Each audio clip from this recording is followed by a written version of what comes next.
Perhaps we need some outside universal threat to make us recognize this common bound. I occasionally think how quickly our differences worldwide would vanish if we were facing an alien threat from outside this world.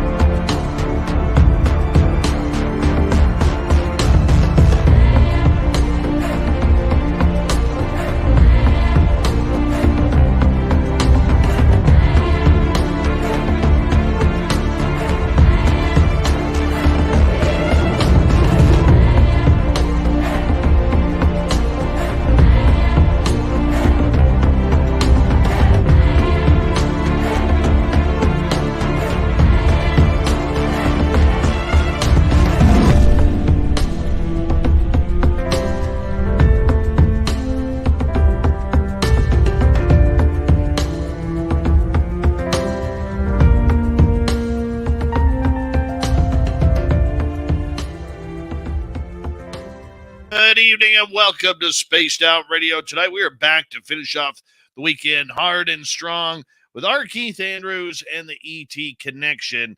Yes, we're going to get into your questions tonight, so make sure you put all of your alien thoughts into capital letters. And we got a special couple of guests tonight. Co-hosting with me will be the lovely Jessica Jones, and Dirty Filth is here with some great art as well. Now it's time to say hello to all of you. We got Sugar Britches in the gold medal position. We have Ann B in the silver with Race Fan in the bronze medal. Roy Boy, Third Rock. Third Rock is going to be signing autographs after the show.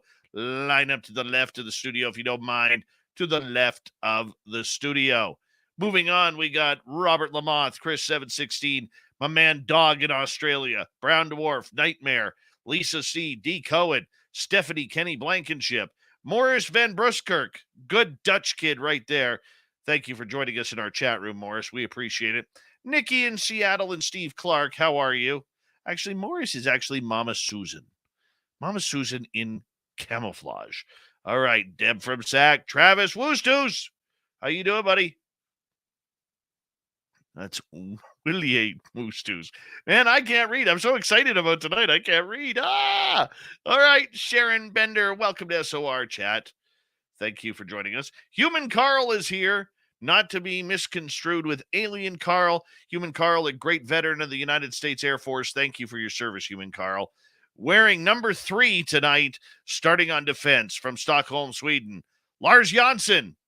There he is. Continuing on, Luscious Jewels. And Mama Susan again. Les Paul Holland, give us a strum if you don't mind. Area 51, what's happening, man? And Cliff Sy. Cliff Sy will be signing autographs after the show as well. Line up to the right of the studio if you don't mind. To the right of the studio. Moving on, Maverick, how you doing? Laura Lobbs and Millennium, my man. Emmy Tong, John Corner, good to have you back. Vin Man, my man, how you doing? Christine, how are you?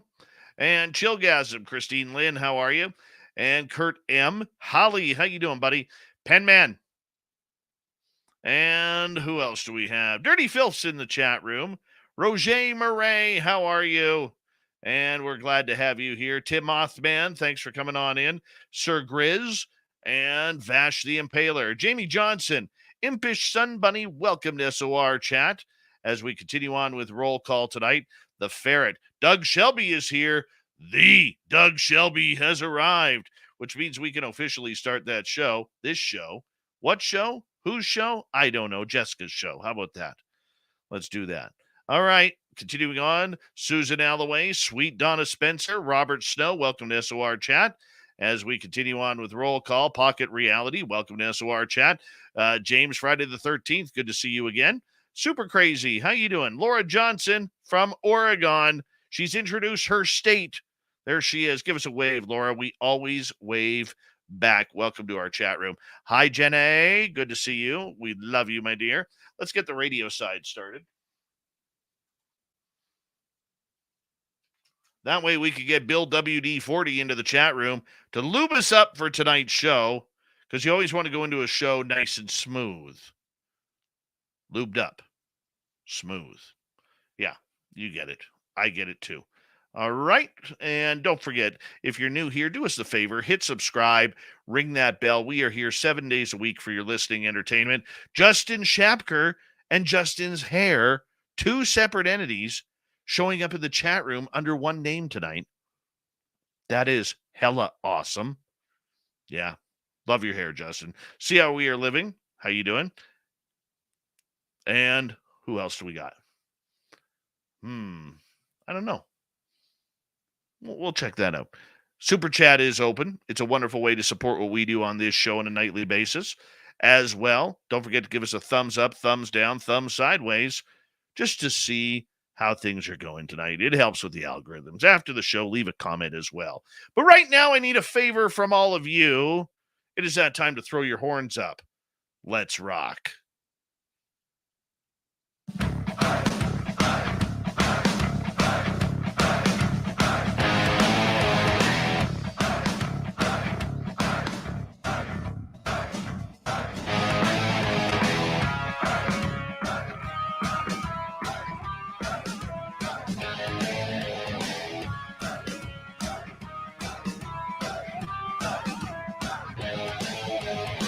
From the mountains of central British Columbia to you listening around the world, this, my friends, is Spaced Out Radio.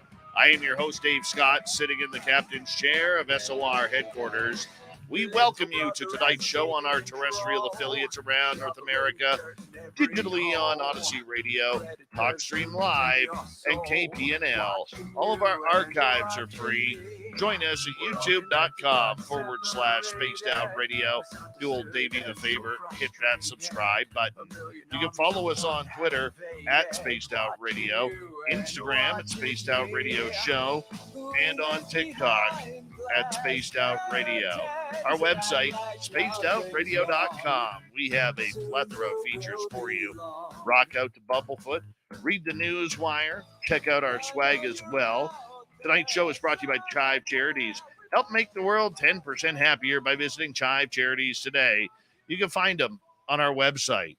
It is a power show of woo tonight, as once again, one of our frequent guests, R Keith Andrews, our resident ET expert, is back for the ET Connection. We also got a couple of special guests here for you. Dirty Filth, if you're watching on YouTube, will be here with the cartoons. And my co-host tonight, I rarely ever have a co-host, but Jessica Jones, our cryptid huntress, is here hanging on out with us as well. In hour number 3, Steve Stockton will be back with another creepy story from his YouTube channel, Among the Missing. Then, for the UFO report, little Timmy Senor, our resident Timbit, is going to be back as well. R Keith Andrews is a lifelong ET contactee and experiencer. Today, he helps people with their own experiences, helping them understand and counseling them on what to expect when aliens come into your life. Look, sometimes it can be pretty, sometimes it can be pretty awful. Keith has experienced the good, the bad, and the ugly when it comes to everything around UFOs. He's got books out on Amazon regarding extraterrestrial species. He has been in documentaries. He's got great hair and the best set of mutton chops you'll ever see for sideburns on a man. And that's why we love him around here. R Keith Andrews, it's good to have you back, my man. How you been doing? Oh, it's been hectic, but doing not bad. And thanks so much for having me. I do appreciate it.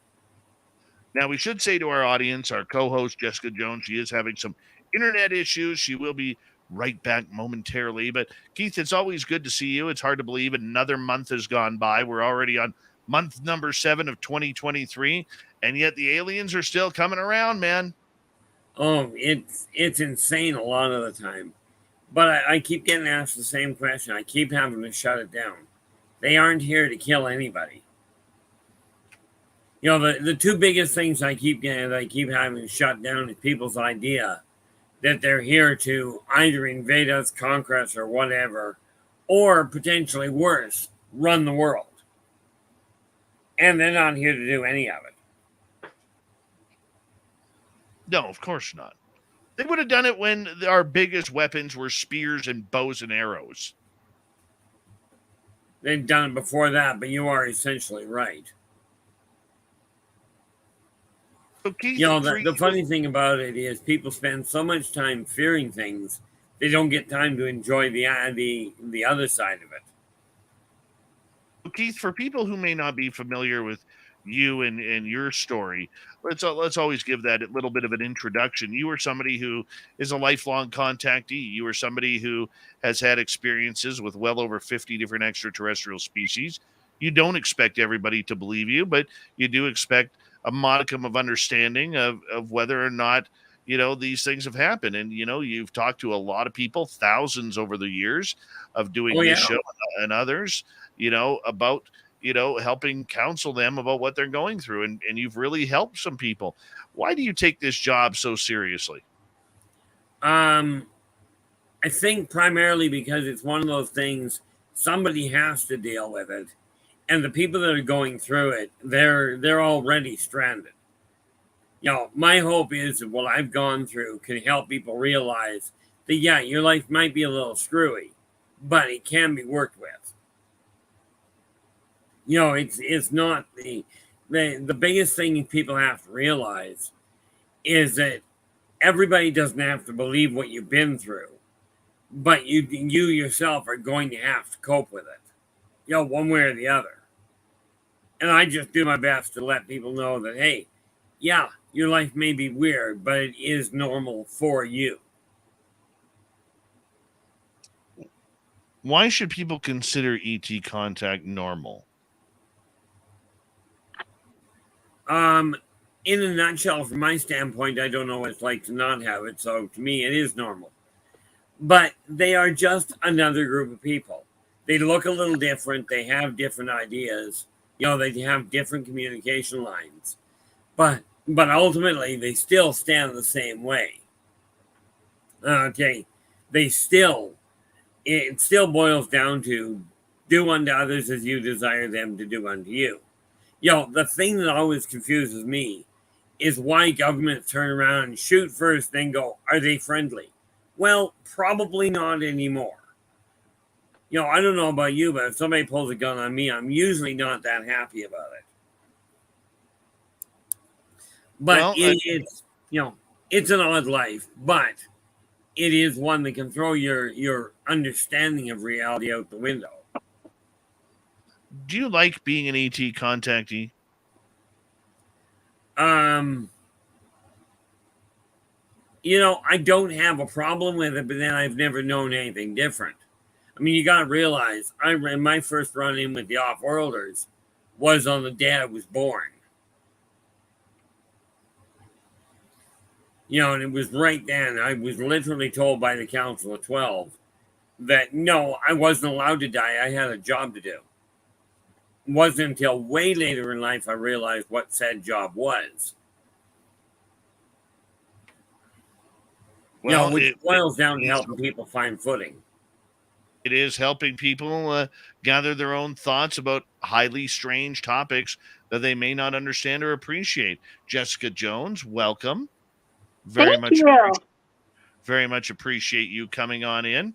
Thank you. Do you have any questions that you would like to dig in for Keith, or would you like me to continue? Oh my gosh, I'd love for you to continue because this sounds really interesting. I'm sorry I'm late, y'all. I had a little computer issue. So, the Council of 12. I mean, this is awesome. I've been talking a lot about UFOs and extraterrestrials lately, and doing remote viewing targets with that. So I'm super into this tonight. So, hi Keith. It's nice to meet you. Hey Jenny, how you doing? Good. That brings up actually a good question, Keith. The Council of 12. For people who may not know what it is, maybe define what that is and how we can communicate through remote viewing. Well, the neat little trick there. First of all, the Council of 12 is the governing body that covers quite literally it handles the Galactic Consortium and their now how do I put this? When we're talking about the Council of 12, they have contact with the progenitors of what you know as reality. They're also the group that actually determines what is viable for the entire area, for the entire sector, and quite frankly, beyond. Now, as for communicating with them remote viewing, you'll never see inside the council as a remote viewer. Okay, humans are just not evolved far enough. And what humans call psychic warfare is what children call marbles. In other words, they are so far beyond human ken that you're not getting through their defensive structure. But you gotta remember. Go ahead. You gotta remember, with the Council of 12, there's only one member per race that sits on the council, and even there, you've got a backup set of 12 other races, just in case somebody from one of the council races has a problem, because you cannot have two members of the same race on the council at any time. Okay, so Keith, this council, what is their job to do with humanity? Simply to make sure, from their standpoint, it's not to do with humanity, first of all. Their job is to make certain that who you call Earth, Gaia, Mother Nature, who I know as ETA, is not destroyed. She is their concern. The human race are not members of the consortium at this point, and won't be until such time as we have a united world. Now, this does not mean one ruler. Okay, the idea of a one world government is set up very similar to the UN. Okay, where you've got people from various different parts, all working towards the benefit of the species, not the benefit of one nationality. And don't get me wrong, humans are doing exactly the same thing that every other race has gone through. I mean, realistically, the Sarkon had an empire that was phenomenal, but they grew too fast and ended up having to cut 3 of their outlying areas out and leave them stranded.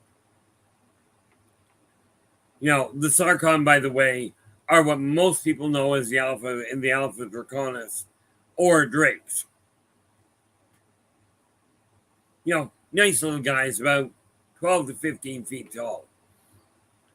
I want to ask you, why do most of the people who have interactions with extraterrestrials seem to have them with the Greys? Because the Greys are the ones that perfected the hybridization program, through which they grow cultural interpreters. Now, humans have a rather unique DNA that is very compatible. Number one, it meshes with virtually every other race. Okay, under laboratory conditions, to be clear. Okay, but they are also the easiest to repair. So if they screw up, they can put them back together, put the body back together, and drop it back on the planet with minimal interruption. Now, I will tell you, the people that get abducted, more often than not, it's not minimal interruption. As you well know, Dave, your life gets turned completely upside down when that happens. That is true. Yeah. It's one thing to wish for visitation. It's another to have it happen. Keith, can I ask you something, or I guess maybe tell you something?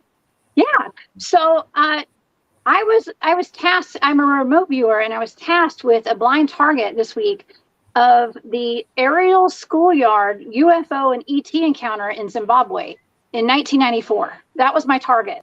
Okay,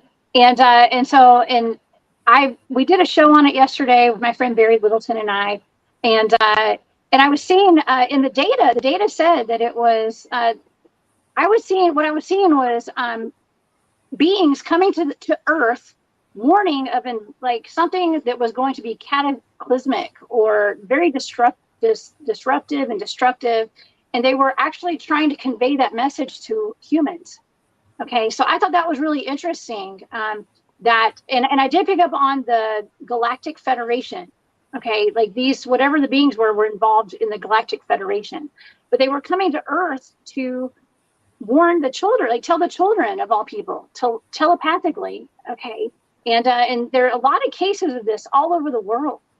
There's at least 40 cases of UFOs landing in schoolyards or near school children, and them talking, the ETs coming out and conveying messages to the children, warning of environmental disasters and things like that. I think that's really cool.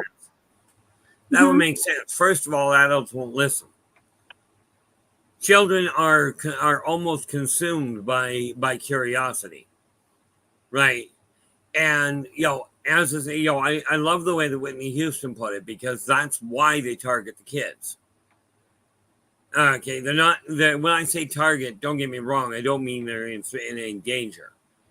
But is there environmental damage and danger coming our direction? Absolutely. I cannot give you a year, and of course, I'm not an astronomer, so I deal with somewhat of a different way of looking at it. But there is two major things happening. Number one, if mankind keeps going down the path it's on, you're going to have a whole lot bigger problems and food shortages. Which, by the way, if they quit throwing the food out, they wouldn't have the shortage. But the one that concerns me, actually, in all fairness, it's more likely to concern Dog, depending on where he lives, is an asteroid that is inbound. Okay, now, and the scientists won't see it until it's too late. Okay, but there's an asteroid coming in behind Tutatis. Okay, that when it comes in, and the reason it's not being seen is because it's behind Tutatis. Interesting. But do understand this is not a planet killer, but it will screw up the local ecology and the local ecology. Oh no. Okay, well, I got to tell you too, my data had something about two suns. Like 2 suns were in my data, and Nibiru, like planet Nibiru, was in my data. Well, and I don't know what that means. I don't know if that has something to do with the cataclysms and things like that, but that was part of it. Well, here's the thing. I'm not sure what the 2 suns are that you're referring to, although I do suspect, and I just haven't looked into it, I do suspect that there is that Sol, as in our sun, does have a twin way out there. Like I said, I'm not an astronomer. Okay. But the issue there, I don't know where it's coming from, but as far as that goes. But as far as the cataclysm goes, I gotta go back because I tripped over something here. You said 2 suns and something else. Yes, I said it was Nibiru. Oh, Nibiru. There we go. Yeah, Nibiru. Yes. It's not a planet. Okay, what is Nibiru exactly? Nibiru is occupied by the Anunnaki, and yes, it is inbound, but it's a ship. Oh, okay. Do understand, if that were a planet coming in on the trajectory it's coming in on, it would destroy this solar system simply by gravitational flux. Wow. The only way it could come in is if it has a gravity dampener, which means a ship. Makes sense. Absolutely. Wow. Were the Anunnaki here before? Certainly. But I got a kick out of it. I was talking to somebody the other day that claimed to be a natural hybrid of an Anunnaki and a human. Now, this is a flat-out physical impossibility when you realize that the Anunnaki range anywhere from 15 to 30 feet. Now, you can see where natural interaction might be a problem. I like him. But, go ahead. No, I like the Anunnaki size. Bring them on. Bigger the better. They fall harder. Well, they do. But it does take a whole lot more than 8.5 pounds of pressure to the side of the knee to drop them. Just like the Bigfoots and the giants. Yes. I The agree with giants that. are the Anunnaki. Wow. And we have giants. There are actually sightings of giants all over the world right now. And, from a cryptid standpoint, I study a lot of cryptids.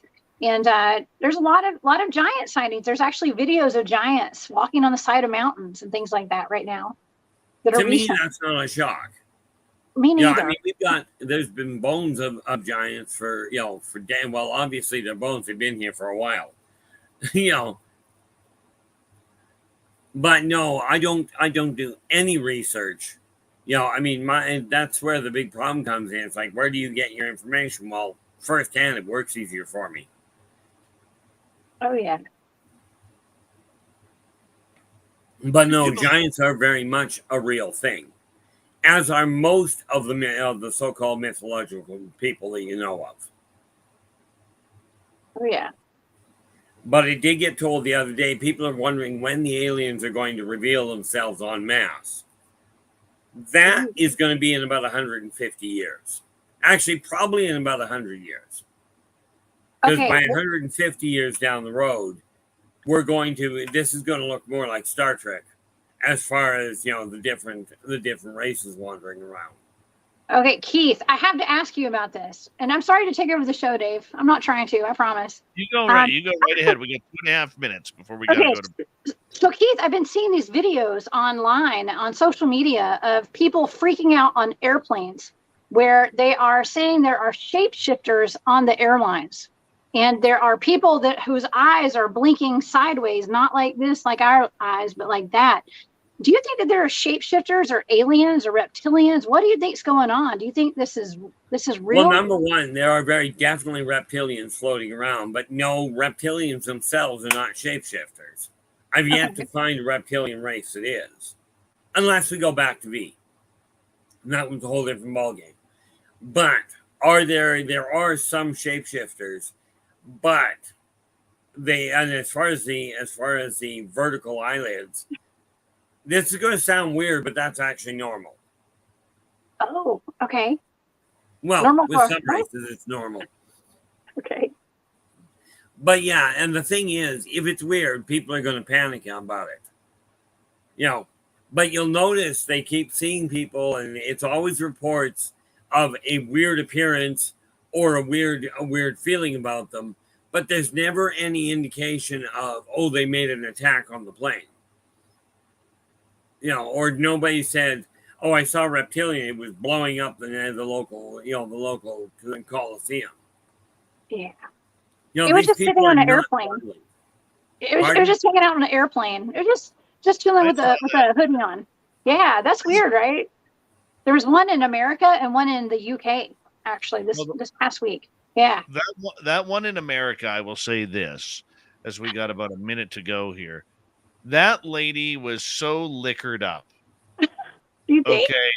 Oh, totally. I saw a video of the guy who she was accusing to be a reptilian shapeshifter.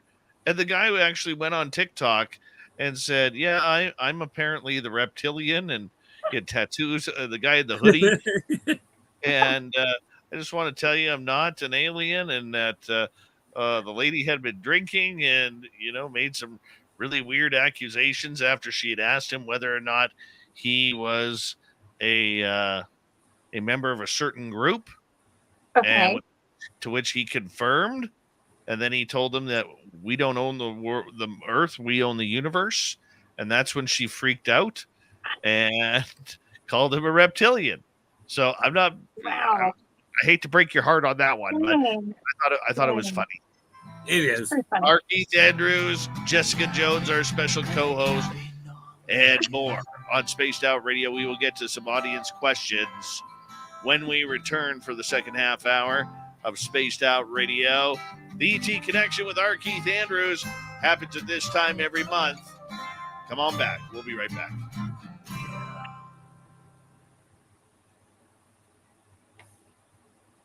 All right, we're clear. Let's say hello to Oob to Joe's Main. You've got aliens. Sergeant Slackass, good to see you back. Sovereign Sharts, good to see you. And yes, who else do we have here coming in late? Evan Walters, already pissing me off. Let's see here. CEU UEC, okay to have a beverage while on national TV, but don't expect us to believe what's being dished. I don't get that comment, but welcome to the show.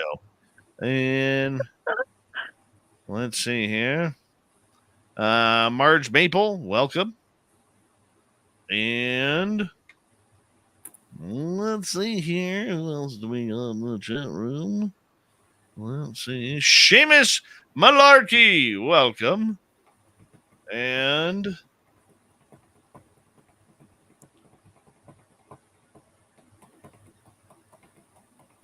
Deb from SAC, thank you for the lovely super chat. Appreciate that. And Louis once again. Thank you, old Lewis, Grandmaster Lewis. And we will start taking your questions. Put them in capital letters. Easy for old Davy's eyes to see. Look at that. The Cryptid Huntress is in the chat room. It's me. It Hi, is everybody. you. Hey, everybody. I'm glad to be here, too. This is fun.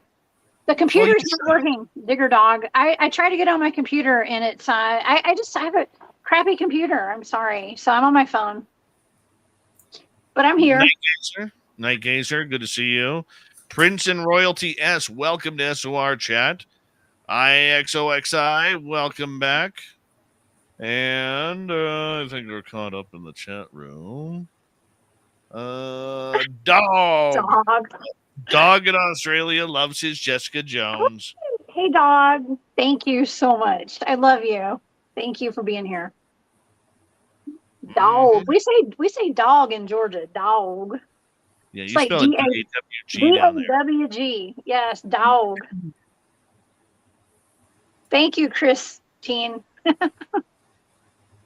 And Aussie Sue. How are you? Sue. Hey, Sue. Hey, everybody.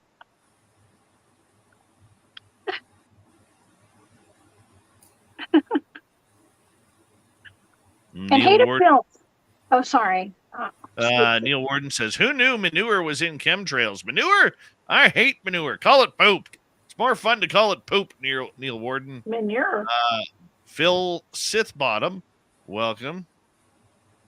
Yeah, we're not playing that game here, Phil. So if you want to play that game, Jessica is intrepid in what she does. So we don't attack our guests here or my hosts.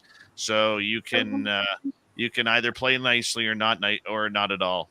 Yeah, this is my show. It's a Daveocracy. Thank you, Dave. That was nice. Thank you, Dave. I have no idea how you track these. They move so fast I can barely read one before 6 have gone by. Oh my gosh. Dave is fast. Dave's quick. Dave doesn't put up with bullshit. That's what Dave does. Thank you. Nip it in the bud, Dave. Thank you. A lot of people don't do that. I appreciate that. Well, that's my problem. That's the big issue I have is I actually have had to have my kids tell me that person was joking. Apparently, I don't have much of a sense of humor or recognition of women. Travis, the lady was arrested for disturbing a flight.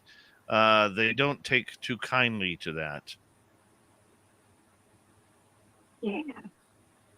You know, and some people were showing that she was doing like the Baphomet symbols and things like that too. So that was a little, thrown in there.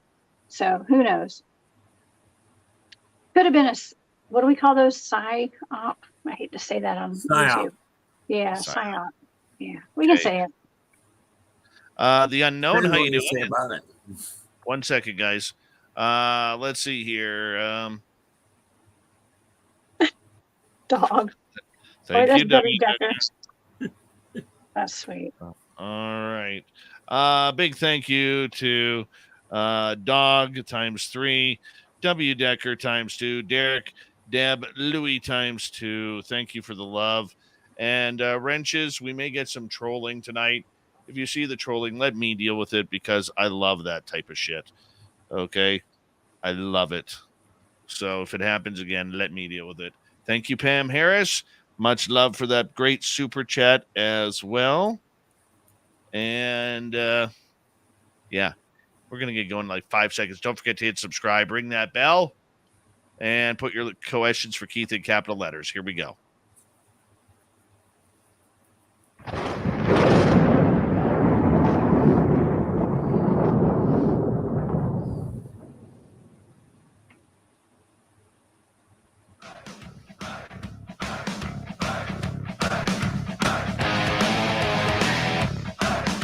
Second half hour of Spaced Out Radio is now underway. Good to have you with us. My name is Dave Scott. Always appreciate earning your listening ears wherever you are on this beautiful planet we call Earth. Hi to everyone tuning us in. And remember, you can check out all of our archives for free by going to youtube.com/Spaced Out Radio. Do old Davey the favor, hit that subscribe button. Our website is spacedoutradio.com. We have a plethora of features for you. Rock out to Bumblefoot, read the news wire, check out our swag as well.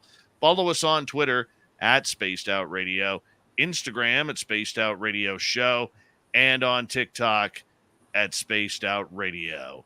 The ET Connection with R Keith Andrews is back, and we are having a great time talking all things extraterrestrial. We also have my intrepid and fantastic boots-on-the-ground researcher, Jessica Jones, here with us, hanging on out. And, Keith, we got some questions for you right off the bat. I have no doubt about that. Let's go to Impish Sun Bunny. I love that name. What race of the Council of 12 should we know more about? In time, all of them. That being said, there is no question right now, the one that we really need to pay attention to, in a manner of speaking, would be the Zeta Reticulin, the Greys. Okay, the thing we have to realize is they're not actually, on the whole, now no race can be said to be all good or all bad, but the massive majority of the Zeta Reticulin are scientists. They are here to simply research, to build their primary goal is the hybridization program, which is literally to grow cultural interpreters. Now, the other one that is a rather important little race to recognize are the Zerziks, are still sitting on the council. But you got to remember the reason they're important is because they come from before the last Big Bang. Well, our current Big Bang. They are the one race that has managed to figure out how to transition between one reality and the next, if you will. But those are the two big ones. All right, let us move on as we got another question from our audience. Let's go to Sovereign Shart, okay, who says, I vehemently disagree about reptilians not being shapeshifters when in reality they're the source of shapeshifting. Are Keith Andrews a reptilian apologist or a reptoid yourself, Keith? Am I supposed to stop from laughing at that one? The whole idea of the reptilian takeover, you can date that back to 1977 to 1982 with the movie V. As far as me being an apologist, I don't apologize for any of them. They've all have their problems. The reality behind it is, what I said is I've never run into a reptilian that is a shapeshifter. Okay, not that they don't exist. I've only dealt with over 100, and I know of at least 2,500 in the consortium itself. There's bound to be shapeshifters in there somewhere, beyond the Corlock. Now, I mean, the reality of it is, am I an apologist? No. I don't make excuses for anybody, and humans included. Will I point out where they've done something a little dense? I turned around and there was one group, the Strazazians, where I literally told their patriarch, I literally called him a coward in front of his military attaché. Primarily because he was. Which, by the way, went over kind of like a lead balloon. As far as being reptile, Huh? And Keith, when you pause like that, it makes me jump in because I want to get to the next question. So I'll try and keep quiet and not cut you off, my friend. I apologize. Sorry about that. No, the reality of it, as far as me being a reptoid, well, let me put it this way: I won't go back to a doctor to find out. And I know my immune system is something bizarre, but am I going to sit here and tell you I'm a reptoid? No, but I will tell you my life is different than yours. Very true. All right. Let us go and get another question from our audience. Science Bob's in the chat room tonight, and he is asking, hello, Science Bob, by the way. We love you around here. And Science Bob is asking, Keith, can you please describe the Arcturians? Arcturians actually look very human. Okay, aside from the fact that their bearing is very different, but if you dress them properly and train them properly, they could walk right beside you. You wouldn't know it. Ultimately, they look human, but their mind works on a technological level at a level that humans just aren't going to understand yet. That's their biggest difference. They're technologically enhanced. Or not enhanced, but advanced. There's not much. They're one of these races that really could pass or could walk amongst you, and you wouldn't see them coming. Very true. Very true. All right, let's get to another question, Keith. Back to Sovereign. Which alien cryptids are responsible for stealing hats from hikers? Not being a cryptid specialist, that's an interesting question. Because I really don't know which one of the cryptids would be up to that. That, I suspect, would be Jenny's department. Yeah, or Jessica's, either one. My apologies. It's okay. I would look to the gugways that hide in the fog. I don't know. I'm just saying. Anything coming in and out of portals, y'all. It depends. It depends, Sovereign Cosmic Wild Man. Okay? You're the wild man. You should know that answer. Right? Just saying. All right. Let's continue on here. Another question from Sovereign. Do you happen to know if kangaroos and other wildlife are being portaled around the globe? There have been kangaroo sightings in places where they're not known to be. Being portaled around the world would indicate that we're talking about somebody deliberately doing it. To that end, as far as I know, that's not happening, but there are portals around the world. There have been reported cases of people walking around in downtown New York, and all of a sudden they're gone, and they end up in England with no ID, or with no passport. Right, and no idea how they got there. But there are portals that are on Earth that you can jump from one location to another. I know for an absolute certainty there's one on the Coquihalla. I used to use it all the time with witnesses. But is anybody deliberately transplanting them? No, not that I'm aware of. Okay, let's. Where's that portal on the Coquihalla, man? Because I may start taking the Coquihalla a little bit more. Quite seriously, we used to hit it all the time. When you hit Merritt, probably about a mile or two past the summit. There we go. Used to be a toll booth up there, and we'd always hit it just the other side of it. Now, are we talking? Hold on. Are we talking the Merritt side, or are we talking the Hope side? The Hope side of the toll booth. Okay, is that by that big slate mountain there that you look at on the right hand side? To be honest with you, I don't know. Well, I'm going to have here's why. With you. No, here's why I don't know. I had witnesses with me multiple times where not only did we shave an hour off our trip, but we shaved 100 kilometers off our trip. So, and of course, with my ability to get lost, knowing what mountain was where, Good luck with that. All right, the questions are piling up for R Keith Andrews. And let's get to another one here. Let's go to Super Crazy. Will we be fighting an open non-secret war against any alien race anytime soon? Not a snowball's prayer. If a war ever starts out, number one, they're not permitted to, but if it ever were to start out, the war would be over before mankind ever knew it was getting started. Like, we'd be dead in the water. You'd be back in the Stone Age before they ever got into orbit.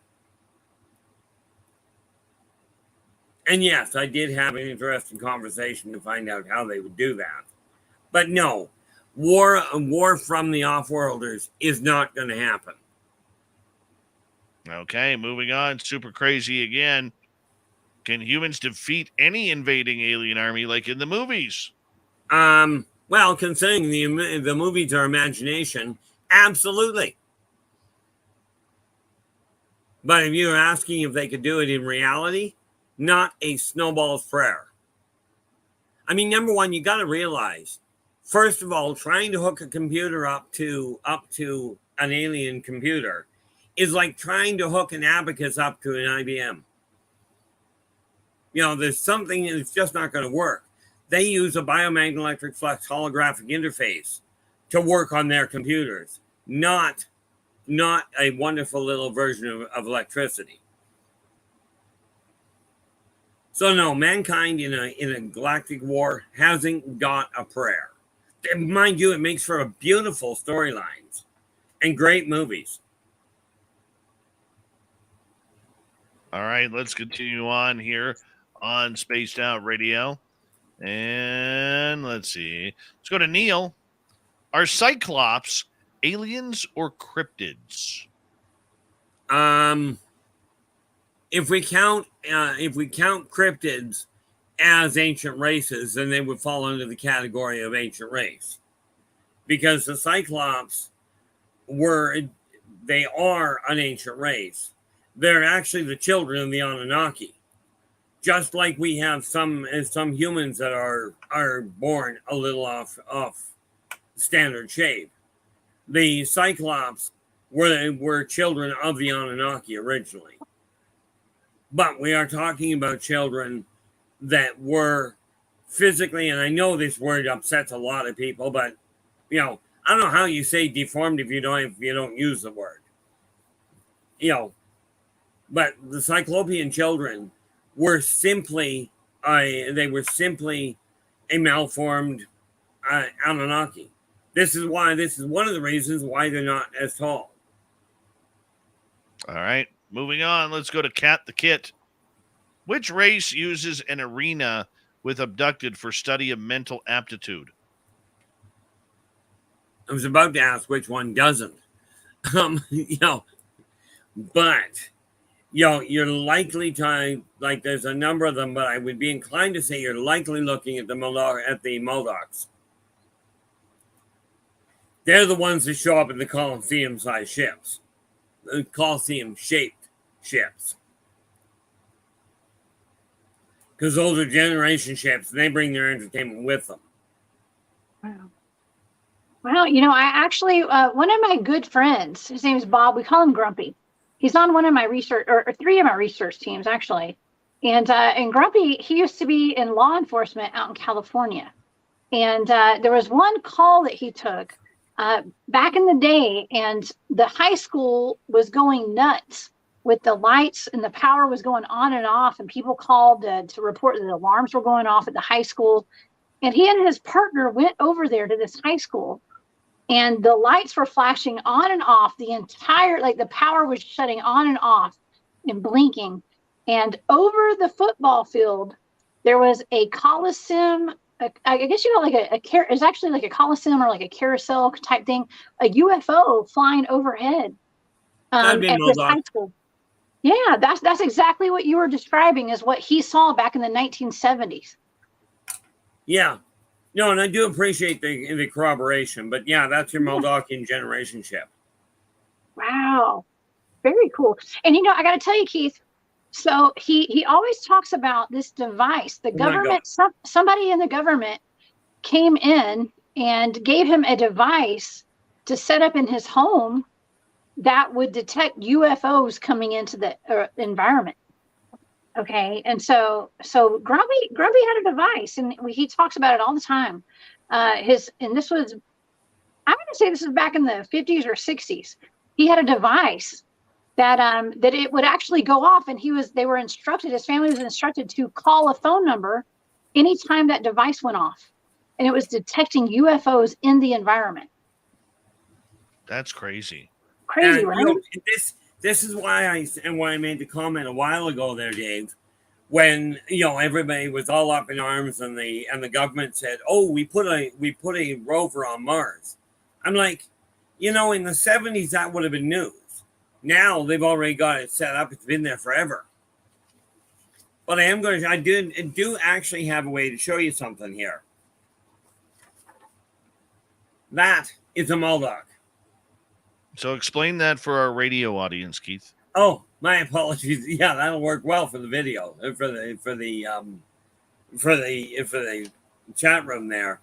But the Maldokin are human sized, but their entire bottom jaw opens that it literally will separate. Okay. These guys are carnivorous. They are combat oriented. The talents that the people in the chat room can see those are their natural fingers. These are what you're up against if you're going hand to hand. Okay. Ooh. Now go ahead. Oh no, I just said ooh. It almost looks like Kali, like the goddess of destruction.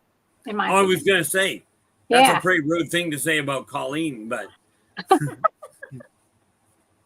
it looks like her. Oh.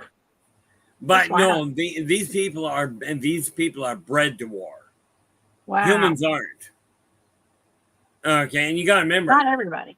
Yeah. Yeah, these guys, they actually came here before mankind got here. They've been here since way before the human race evolved.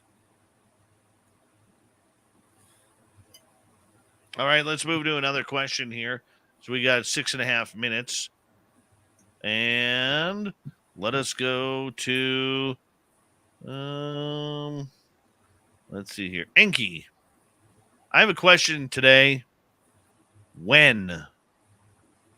That means when are we going to get contact disclosure? Well, number one, we've already had it, but what you're asking about is roughly 100 years, if I gauge it right. 150 years from now, this whole topic is going to be moot. Of course, most of you won't be alive in 150 years.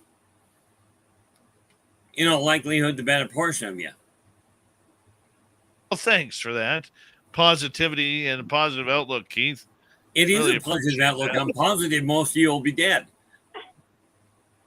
I don't want to live to be 150. I mean, and by that time, I'm a lot older than that, actually. So, yeah. If you think about that, by the time you're 150, you'll pretty much be 150.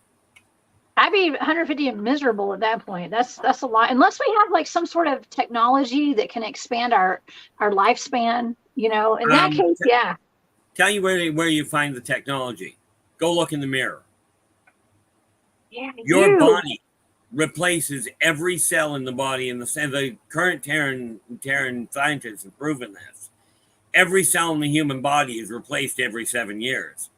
The human body is capable of rebuilding itself. Yes, absolutely. Yeah, it is. But is it going to be technology that does it? No. Not in all likelihood. Yeah. All right, let's go to Tim Mothman. Keith, is there really an avian race? Yes. There's really a couple of them. The Yucca being one.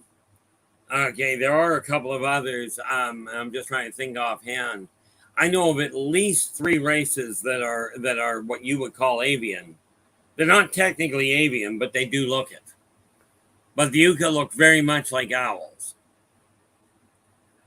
Except for the fact they're 5 feet tall.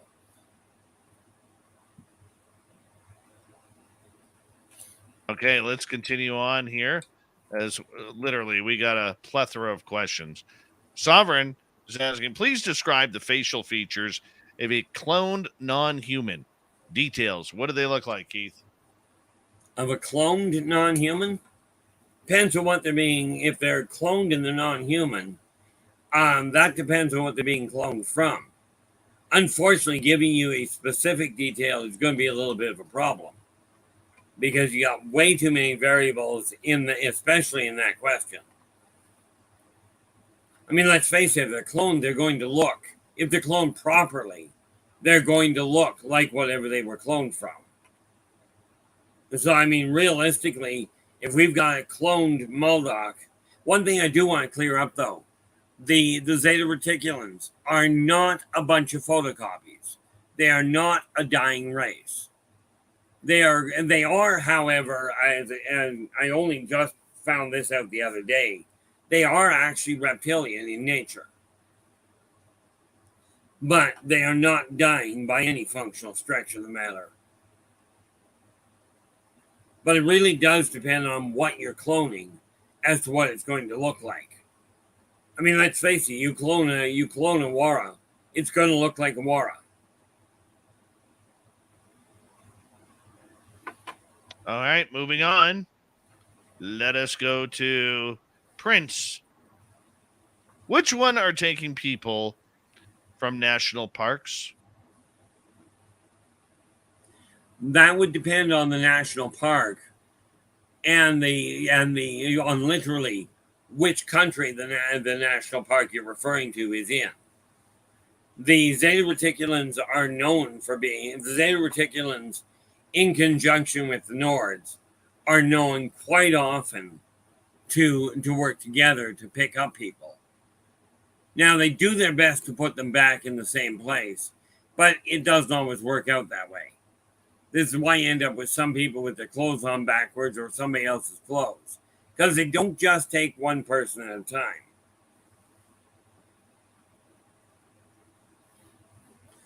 You know, but if we're in the States, you're likely looking in the Western world, you're likely looking at the Zeta Reticulans. If you're looking on the coast of the Western world, I do know for an absolute certainty that the Talons are known to do so, but they don't take them out of the parks. They take them from wherever they can get them. All right, let's continue on as we got 1 minute, 90 or 30 seconds here. Let's go to Super Crazy. Does the government have any cryptids in captivity? Bigfoot, perhaps? I would lay odds on it. I can't confirm it at this point, but I am absolutely certain that they've got people in captivity that they're not telling you about. Yeah. You know, Bigfoot would be a bit of an issue. Yeah. I think they do, Dave. I think they do. I actually did a show about the Dogman and Sasquatch breeding programs this week on my channel. So you guys go check that out if you get a chance. The government does. I believe so. All right. Let's sneak in one more here. Justin wants to know, what else are they lying about? And what is the purpose of driving home a lie so deep when it comes to aliens, Keith? Well, the what else is a staggering list. And I'm not going to get into that because I don't feel like getting either Dave's show or mine shut down. But I will tell you this. If they were to come right out and go, aliens are here. Here it is. Number one, everything, every little bit of trust you had in the government would go. Much more importantly, the entire backbone of the spiritual belief structure, as in religion, would collapse.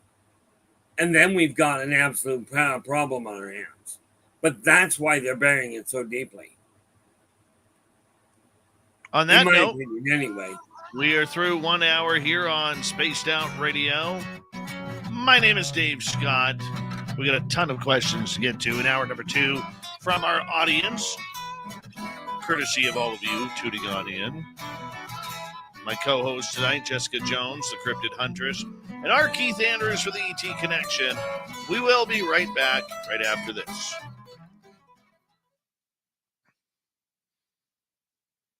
Tyrone thinks I'm CIA. I haven't been bought yet, Tyrone. I just want to let you know I have not been bought yet. You guys will be the first people to know once I get bought. I promise you. That's a little sus, Dave. A little sus, as my son says. Yeah, well, I get You're they sus. don't talk in full words anymore. I'm gonna go contact my CIA people. I already had that happen, but thanks. Dave's handler's calling you guys. Okay, he's got to go take that call. Oh my gosh. Oh, rest assured, some of the questions I get asked, I got asked one day, somebody, and Dave caught it really fast because my response was very blunt. I'm not known for being subtle. Okay, I can tell, Keith. I like this. I like you. You're a good man with a lot of information. Super. Well, that's where I run into the problem is people, they go, where did you get the information? Well, I got it the only place I know how. I can't find a menu on the internet. So, this is a bit of a challenge. No, somebody asked me one day, they made the mistake of catching me on a really bad day and asked me why he should believe me. Right. Okay. And I'm not here to convince anybody of anything. Me neither. I'm the same way. No, it was funny because I got asked and I said, what makes you think I actually care whether you believe me? The reality of it is that lack of proof of existence is not proof of non-existence. Nice. But I see so many people in the UFO community, when somebody has an encounter or thinks they have an encounter, so many people that claim to be right in the heart of the UFO community will look that person dead in the eye and go, no, you're out of your mind. You didn't have an encounter. We believe in encounters, but you didn't have one. Now, from my standpoint, I'm not going to tell somebody they didn't have an encounter. Okay, I will look at what they're going through because quite often there are things that will cause stress and your mind may do all sorts of neat little things. Right. But by no means am I going to turn around and tell somebody you didn't have one. Right. Absolutely. I feel it. I have the same issue with in the cryptid community, and I've actually personally had up close encounters with ETs, at least three different ETs that I remember. Okay. And that was in my home, and I'm out in the field doing Bigfoot research all the time, and it's connected somehow because we have a lot of ET encounters when we're out in the field doing Bigfoot research. And then it kind of came home with me when I started researching aliens and alien abductions. I started waking up at night with aliens standing around my bed. That can be a little disconcerting. Yeah, it was.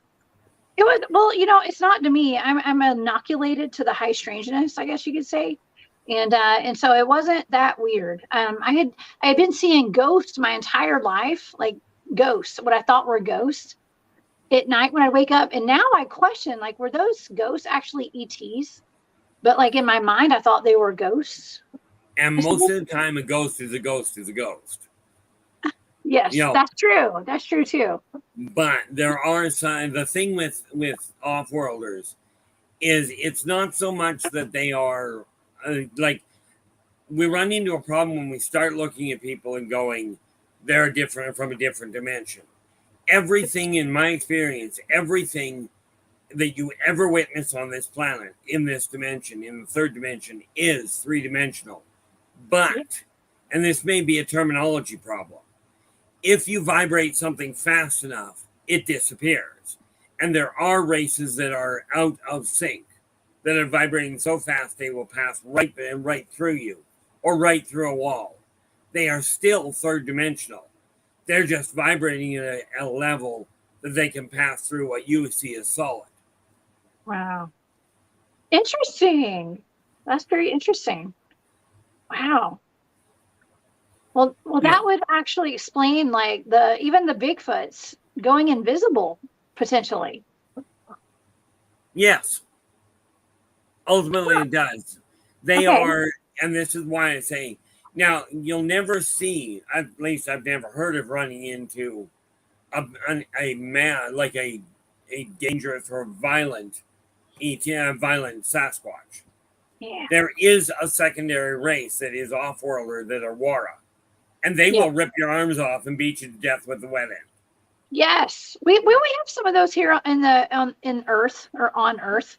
We have The some Wara? violent ones. Yeah. Yes, you do, but We they do. aren't Sasquatch. All We right, do. guys, give me a couple minutes here, or give me a minute here. Hi, Corey Cole. How you doing? Good to see you. Mr. Eon, voice of the gods. Friggin' love you, man. And let's see here. Phil, good to see you back. Dog again. Thank you. Did you send another one? You did too. You dirty bastard. There you go. Thank you, buddy. Very much appreciate the love. All right. Who else come in here? Let's see here. Terry, I got your question. All right. A big thank you tonight to Dog Times 5, Derek, Deb, Pam H, Boo, Tim Othman, Mennonite Abe, Louis times 2, W Decker times 2 for the great super chats. Here we go. You're listening to Spaced Out Radio with Dave Scott. Follow Dave on Twitter at Spaced Out Radio and on Facebook, Spaced Out Radio Show. Here we go with hour number 2 of Spaced Out Radio tonight. Good to have you with us. My name is Dave Scott. I'm the guy who wears a lot of tinfoil in my spare time. Yes, but I enjoy every minute of it. Welcome, everyone listening in on our terrestrial affiliates across North America, digitally on Odyssey Radio, TalkStream Live, and KPNL. All of our archives are free. Join us at youtube.com/Spaced Out Radio. Do old Davey the favor, hit that subscribe button. The Desert Clam has set the password for tonight in the SOR Space Travelers Club. Umbo. Umbo is your password. Use it wisely, Space Travelers, as the Clam sets a password each and every night right here on Spaced Out Radio. Our website, spacedoutradio.com. We have a plethora of features for you. Rock out to Bumblefoot, read the Newswire, check out our swag. Follow us on Twitter at Spaced Out Radio, Instagram at Spaced Out Radio Show, and on TikTok, Spaced Out Radio. Although I don't know how much longer we'll be on TikTok. I just can leave it in there for now. All right, R Keith Andrews and the ET Connection continues on here with our special guest host, Jessica Jones, a cryptid huntress. And Keith, we literally have a plethora of audience questions for you. Let's start off with Nikki here. Keith, what is your opinion about the ETs genetically modifying or engineering different aspects of humans, either prior to birth or as young children grow, setting them up for hydration programs? I'm not quite certain what a hydration program is unless we're talking Soylent Green. Unless we're talking hybridization, at which point we've got misspelled. Now, number one, are they genetically modifying humans at this point? No, they did that long ago. And they didn't genetically modify humans. They did genetically modified. Okay, maybe I should back that up a little. The elephant race is actually the ones that genetically modified the chimpanzee to evolve it, to hyper-evolve it into what we currently have in conjunction with evolution. Now, that being said, are they still modifying them to prep them? No, because you cannot produce a proper hybrid if you're genetically modifying it. You know, if you're changing the rules, it's like this idea that they came up with on Jurassic Park. We're going to clone dinosaurs by introducing modern amphibians into the gene structure. You no longer have an ability to hybridize. You've now got another race on its own. And that's ignoring the laws they've got to follow. Let's continue on. Let's go to Impish Bunny. What is a question you would love to answer, but it really hasn't been asked yet, Keith?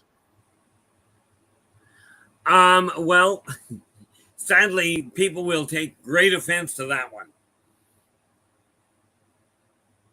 You know, politely put, humans' intellectual evolution is not advanced enough to truly comprehend how little control they have how little defense they have over off-worlders or ancient races. Humans are wonderful. They've got a great curiosity streak, but they are way too full of themselves to actually be of a relative threat. And yes, the off-worlders are definitely concerned about mankind getting into orbit en masse, because mankind doesn't understand the first dangers of it.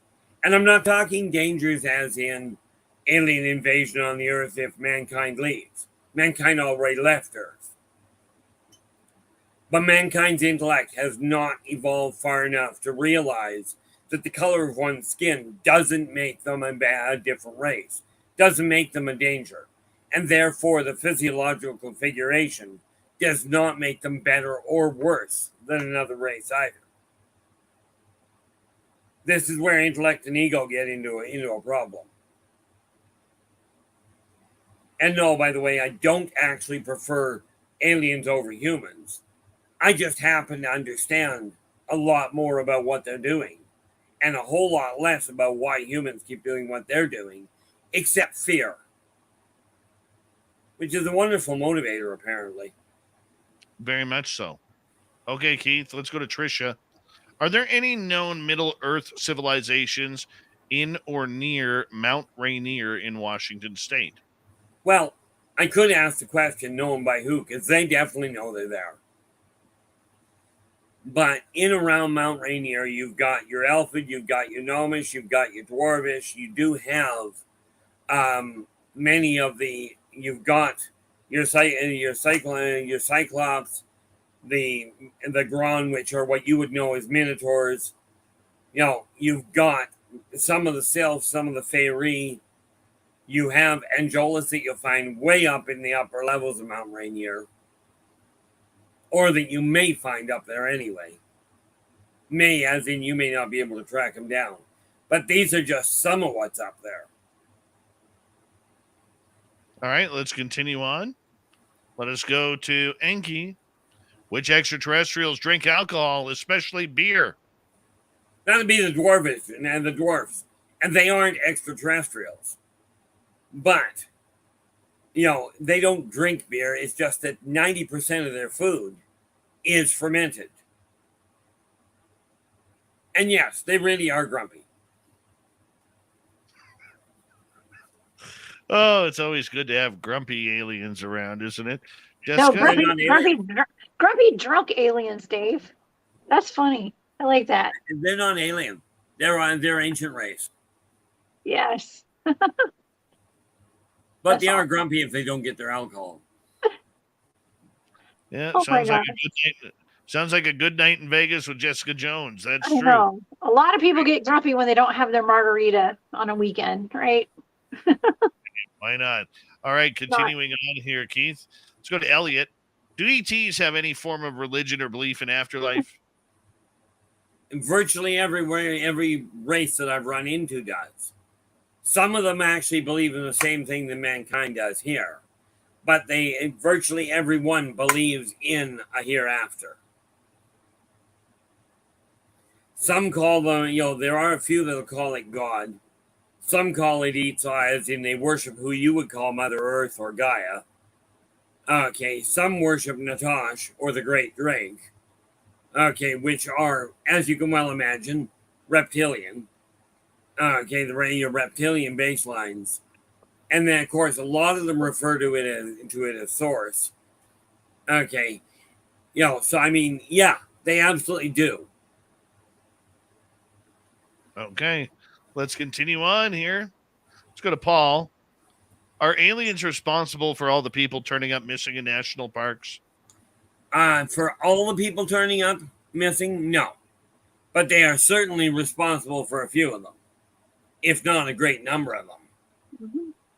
Okay, but unfortunately, there are human predators out there that are responsible for a number of them as well. Yep. All right. Neat part about the ones that go missing in the national park Many of them, and I've heard tale of this before. They go missing in a national park, and they show up in downtown, Pocketsville, not having a clue where they came from, or more to the point, how they got there. Super Crazy wants to know, can we expect any movies being made on this real-life alien and UAP subject? Well, I'd be inclined to say, man, that Hollywood does that quite regularly. Accurate ones, they always throw in enough accuracy to make it believable. But are you likely to have an interview with an actual confirmed off-worlder? Probably not for about another 100 years. Okay, let's continue on. Let's go to Cliff. Are cats sacred? I don't know. I hear tell that some human nationalities find them delicious, but the cats are absolutely more psionically gifted than many of the other animals. Okay, they are absolutely attuned to the psionics or to telepathy, that sort of thing. Sovereign wants to know, is organite a reptilian repellent? No. I don't know of reptilian repellent. Aside from I have heard tell if you shoot a laser at them, they go for cover. Now, of course, mankind doesn't have that kind of gear yet, at least not in mass production. But no, organite will not protect you from a reptilian. Quite frankly, it won't protect you from a reptilian any more than the cross will protect you from a Singina. See how we are living. R Keith, will we be queuing up to see a saucer on display at the Smithsonian by next year? No, I wouldn't bet on it. First and foremost, again, we go back to this thing. If the government were to come out, if I remember rightly, the Smithsonian, and this will give me an idea of my understanding of geography. I believe the Smithsonian is down in the States somewhere. They cannot afford to come out and say, we've got aliens. Okay, now, will they likely queue it up and say, this is an alien craft and pattern it after what they've already seen or what they've already reverse engineered? That wouldn't shock me. To actually have a true alien ship on board, they couldn't get into a true one. You got to remember, even when you take a look at the Zeta Reticulins, they use a holographic interface, a biomagnetic interface, to do a palm print. And I hate to be the one to inform people of this, but humans have 4 fingers and a thumb, not 3. Making a palm print a little difficult to fake.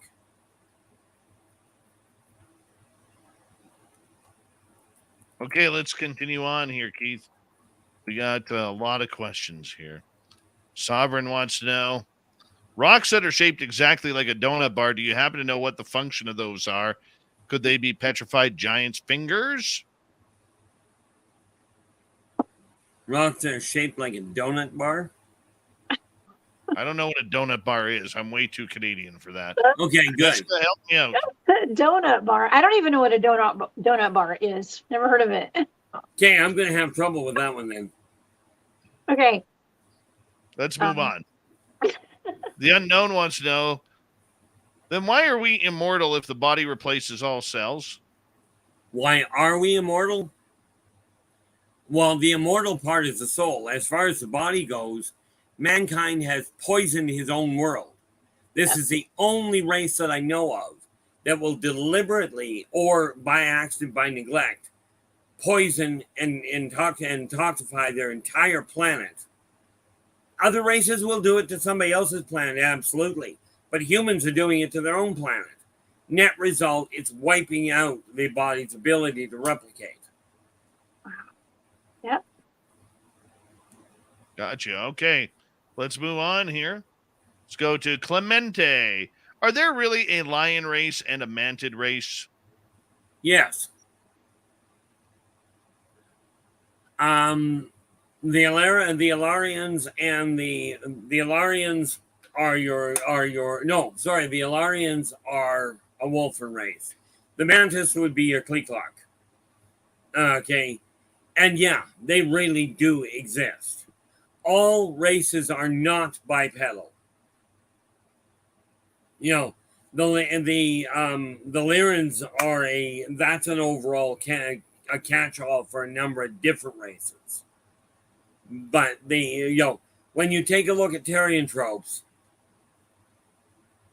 when you talk about Terrian tropes, as in bipedal entities that look like an animal, okay, beyond human, they cover a wide range, and yes, you definitely have a number of different feline races, not the least of which would be the Laborians. But Laborians live so much longer than humans. That'd be the first, the big issue there, but there definitely are the mantis race. They literally, if you see an actual mantis, they are six-limbed. 4 of them are on the ground. The 2 middle ones can be used as hands. Your 2 top are hands. 2 bottom ones are just straight feet. And the 2 middle are they literally evolved as interchangeable, as it were. All right, let's move on. Sovereign wants to know, Keith, you mentioned before that you received a diagnosis. What were you diagnosed as? I was diagnosed with temporal dissociative disorder, which literally means I cannot track time. Like, I can be sitting in a place and not know if I've been there for a minute or if I've been there for an hour. And this is apparently a very real diagnosis. I thought it was a joke when I was told it, until I filled out a police report one day. And the poor officer, she looks at me and she goes, and I says, let me guess. The order's right, but the time frame is a little off. She goes, a little off. She goes, it's impossible. She says, according to every other report, it's absolutely impossible. I says, well, this is what I was diagnosed with. And she goes, oh, okay, I'll just write that at the bottom of my chart. And then my boss will leave me alone. I looked at her and I says, you mean that's real? She goes, yeah, but she says, it's almost impossible to diagnose. I says, 20 years with the same shrink. She goes, that'd do it. Wow. But that's what I was literally diagnosed with. Here we go with Justin's question. Is the Zeta Reticulins god an AI being? No. How's that for a subtle? Perfect. Sergeant Slackass wants to know, what alien race has the hottest chicks? It depends. Who lit the fire? Let's go to Super Crazy. Will we have another world war, and will the ETs intervene before nukes are used? Okay, number one, if mankind continues down its current path, the odds of another world war are pretty high. The ETs, as far as the nukes go, will not bother with it unless it goes to the same level it did where everybody's lighting up the nukes, at which point it becomes a threat to Izar itself, to the Gaboran that we live upon. At that point, they'll shut the nukes down. They won't stop the war, but they will stop the nuclear interaction. See, the Offworlders are not here to protect man from man. That's mankind's job. All right, let's go to another question here. Let's go to Terry. Keith, will Bigfoot challenge Dave to a fist fight if he gets too close to their home base? You kidding me? That's lighting it on fire, and therefore, let's face it, if he decides to light it on fire, they won't challenge him. But they're not a violent race. Not usually. All right, let's go to Jenny. Keith, is it possible that what a lot of people see are actually 3D holographs? Well, given the definition of the word possible, the answer is yes. Is it likely? Is it plausible? Not from my experience. what you're looking at is real people. We could certainly go, oh, all of this is an illusion. You're sitting in a room all on your own. This is all a make-believe thing that you built in your own head. Okay. Is it possible? Certainly. Is it likely or is it real in my eyes? No. 4 minutes to go, Keith. Let's get going here. Keith, what do the elves think of humans, and do a lot of them hate us? Number one, do a lot of them hate us? No. Okay, a lot of them pity us. Pity the humans because of one little detail. Mankind does not see the beauty of the world they're standing on, the one that they are replacing with technology.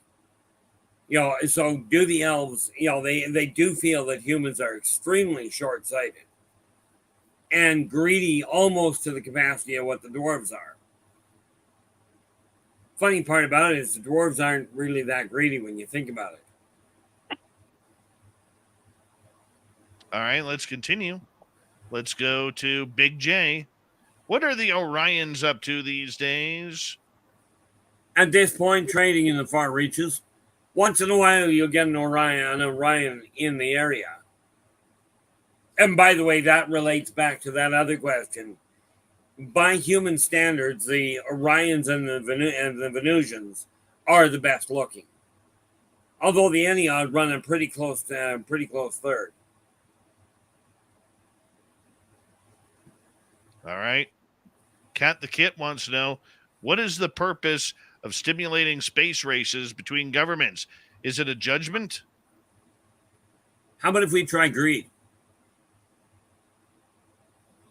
It's got nothing to do with the off-worlders. Hey, Donnie. Thank you. All right. Well, I thought you, out of all the times I expect you to expand the answer, you don't. All right, let's continue here. Let's go to Travis Moostus in Edmonton. Hey, Travis. Keith, would you agree the Death Star from Star Wars looks like the typical ships in the galaxy?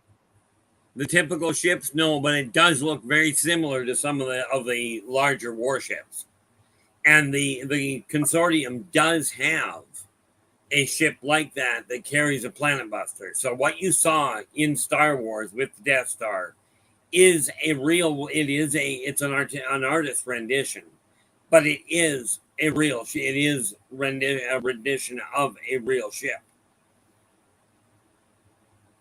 The biggest gun I ever saw on a ship, if you were to take the HMS Titanic, turn it broadside, you could slide it down the barrel and still have room to maneuver. This is the kind of firepower these guys are packing that humans seem to think they can fend off. Well, let's sneak in one more question here, Keith.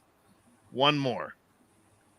If cats are good at psionics, is this why cats are gifted by either aliens or Sasquatch? It's a little hard to call it gifted. As we found out with cats and humans, cats are not something that you can control, even by other races. The only race that will actually look at cats as essentially an equal are the Laborians. The Laborians and the Lyrans, well, both, because they're both feline, so they look at them as little kids. But there isn't another race that I'm aware of that will actually try and control a cat. Try and reason with it, certainly. But you don't gift a cat. That's called slavery, and they don't like it much, in case you hadn't noticed.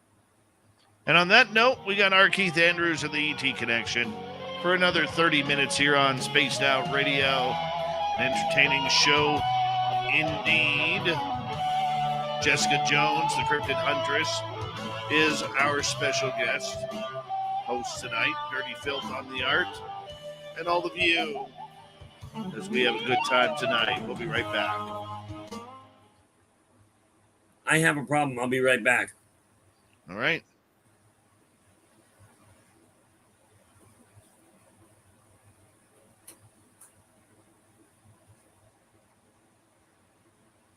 Hi, Jessica Jones.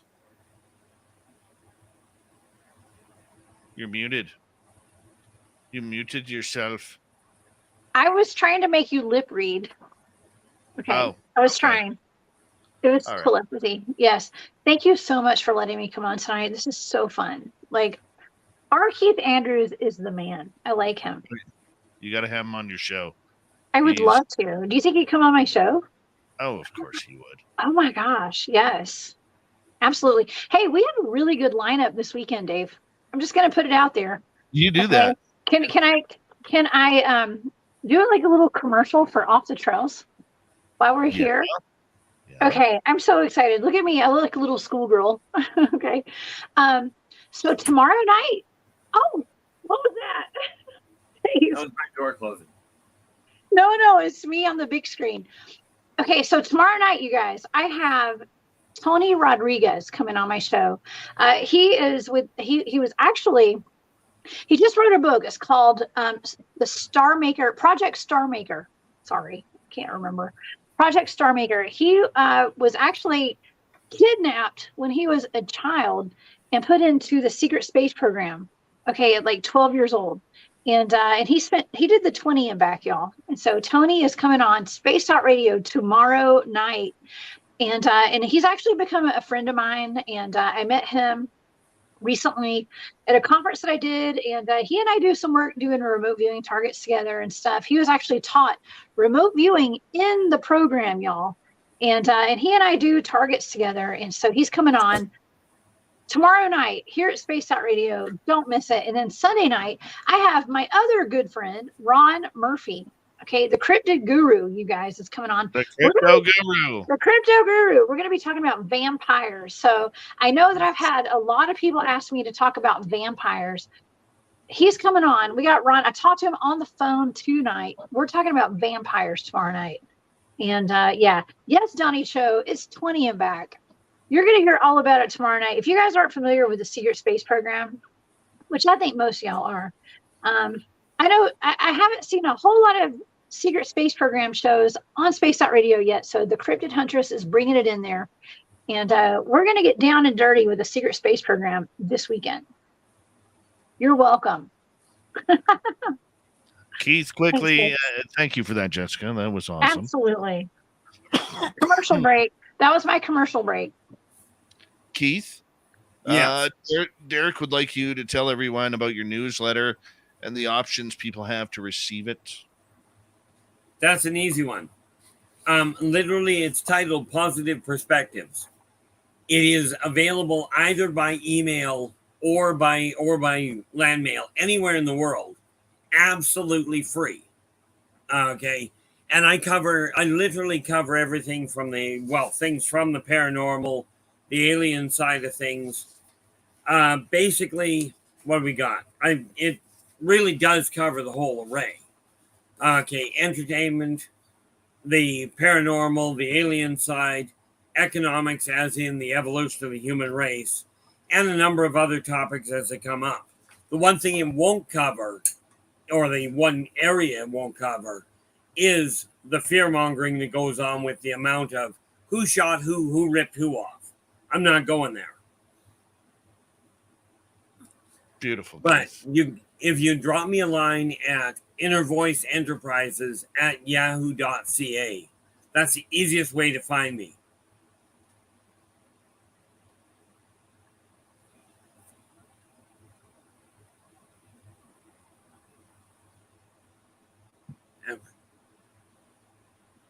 Hey, Dave, can I do a little plug real quick, please? Do you mind? Okay, we got a couple of minutes or a couple of seconds, you guys. I am doing a giveaway. Okay, like I wear these crazy camouflage watches into the field when I'm doing my Bigfoot research. I bought two, and it's not expensive, you guys. It's nothing special, but I'm giving one away. So go to my Instagram page at the Cryptid Huntress, and you guys go enter. All you got to do is tag 3 friends and like that post. It's got me holding a watch like this on it, and you guys can get this watch. I'm going to give it away next Thursday on my remote viewing show. Thank you, Dave, for putting me on the big screen. Oh my God! Thanks to watch again. Thank you. And so let's see the watch. Okay, I have, this is mine. And I have another one just like it. It's like we're gonna be twinning, you guys. Who wants to be my twin? I'm just saying, twinning. I want that. Camouflage. Okay, so you guys go, and all you gotta do is tag 3 friends on the Cryptid Huntress.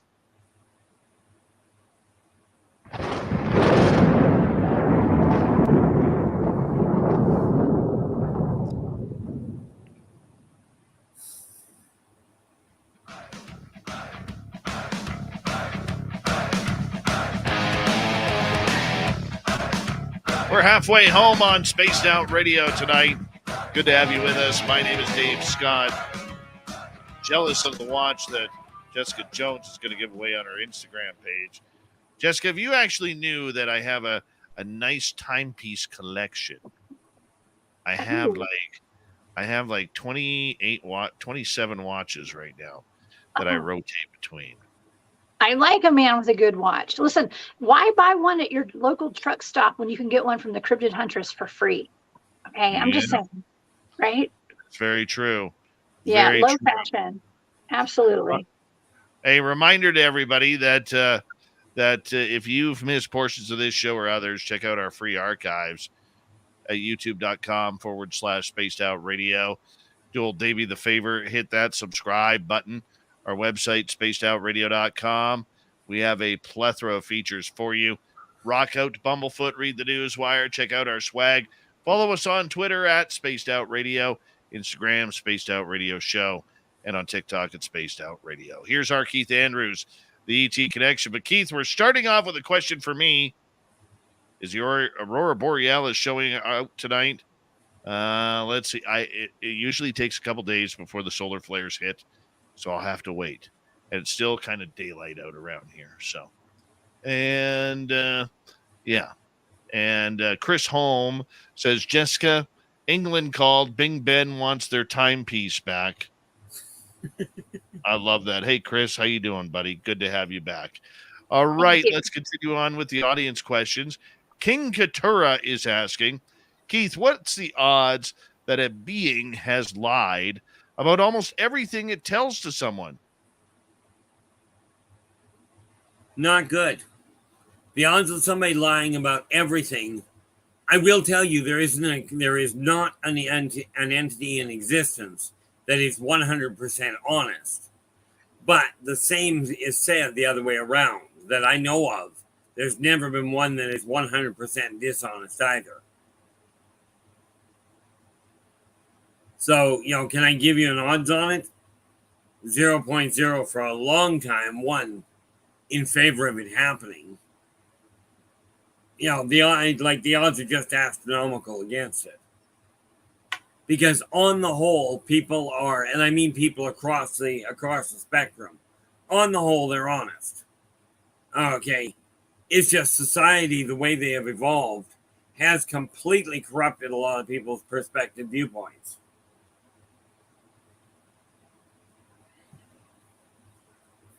That ultimately is what you're looking at. Cat the Kid wants to know, what gives aliens the rights to stop us from world annihilation? Same thing that stops them that humans think give them the rights. And I do agree with it. That give them the right to stop somebody from kicking the stuffing out of a poor defenseless animal. You got to remember, Earth, and what you call Earth, is an alien, is another race. That is a Kaboran. And the off-worlders are here to protect her, not you. And if that means wiping out mankind or letting mankind wipe out itself, oh well. But they're not protecting anything abnormal, if you will. All right, continuing on here, let's go to Eddie. Keith, what aliens have you met? Well, you've got the Zeta Reticulin, which is your Greys, what you would know as Nords, multiple different reptilians. The Maldoks, I've dealt with the Shadow Walkers, with the Sangina, which are the Sanginan. I've dealt with What haven't I dealt with? Korlock, the Gaboran, the Archon, the Arcturians, the Orions, the Laborians, and then we run into, of course, the Alpha, which aren't actually, they are alien, they're not human. You know, I've got detailed information on over 100 races, only 59 of them in the first volume.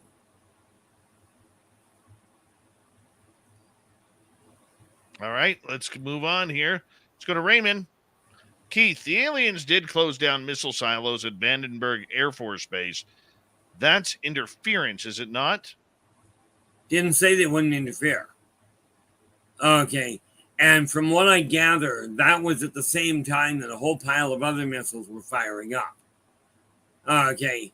They won't stop nuclear research, because nuclear energy is a necessary stepping point to get to fusion reaction, which is one of those neat little things that is necessary to get into interstellar travel, which humans are making way to.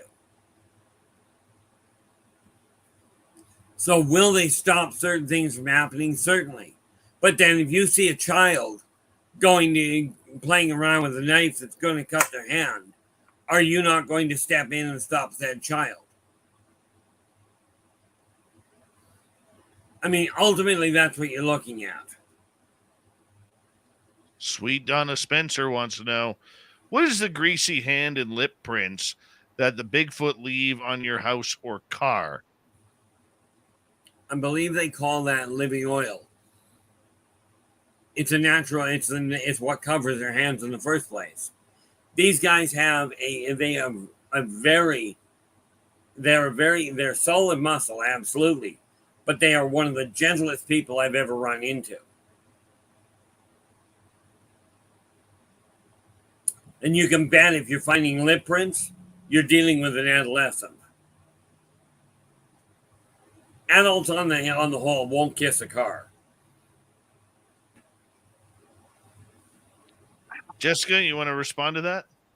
Yes. Oh my gosh. And Dog, thank you. I just want to respond to Dog, first of all, because he's leaving some super chats. I appreciate you, Dog. Thank you so much. That is very sweet. Yeah, I think the juveniles, we call them the juveniles, okay? They are the ones that are more adventurous. And they're the ones that are going to leave the handprints. They're the ones that are going to cloak and come up and smack the back of your legs like they did to me. Okay, so yeah, I think that Keith's right. Like, it's the younger ones that get more, like I said, adventurous. I'm just going to use that word, adventurous, and daring. Okay, so well, I think it's a bit of a thrill for them, like with most teenagers. Totally. Well, and some say it's an initiation rite. Okay, like they'll come up and do things like that to be initiated into the grown-up club. You know, that's a human concept. Okay, well, that's what some say. That's all I'm saying. I won't argue that's what some say. Yeah, absolutely. That is, yes. But it's kind of cool, though, because that's where we get a lot of these sightings. They are juveniles. Okay, they're the younger ones. They're the ones that don't have the inhibitions, you know. It's all about the Bigfoot inhibitions. Oh, my. Oh, my. All right, let's continue on here. Let's go to Sweet Tony D. R. Keith, what are the Trantaloid race doing here? Rick Doty, the ex-government spy, mentions them. I hope I've spelt the names correctly. Yeah, you did. I've never heard the term before, but I'm presuming that we are talking about, just trying to remember the name here. But that sounds like the spider race that you're looking at. Okay, can I just interject for a second, because the tarantuloid race, it sounds like a humanoid spider, maybe. Yes. And yeah, I actually just did a show last week, you guys, with Daryl James he's actually been he was with the U.S. Navy. He did and he experienced something that was like a spider human. They called him Max, okay? And I talked to him about that. And I've heard this from several different people who've seen videos of this or experienced it firsthand. And so there is something that's like a spider human. And you guys can go see that on my channel over at the Cryptid Huntress.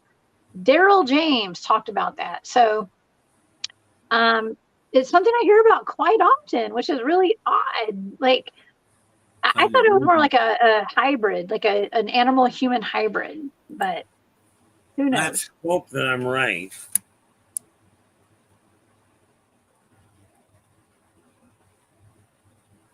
There we are. That's what I thought. Told you I pull brain dead on occasion. We're talking Taurians. Okay, the Tarantuloid race would be a way of putting it, yes. But we're talking the Taurians. They are the ones, and you may have seen, there was a YouTube video that showed an orb that shot through the video being chased by 2 F-15 fighters. Okay, that is a Taurian ship. Now, I don't know about the veracity of the video itself. I can tell you what it represented was a Taurian ship, an Arachnid ship. As for what they're doing here what everybody else is doing.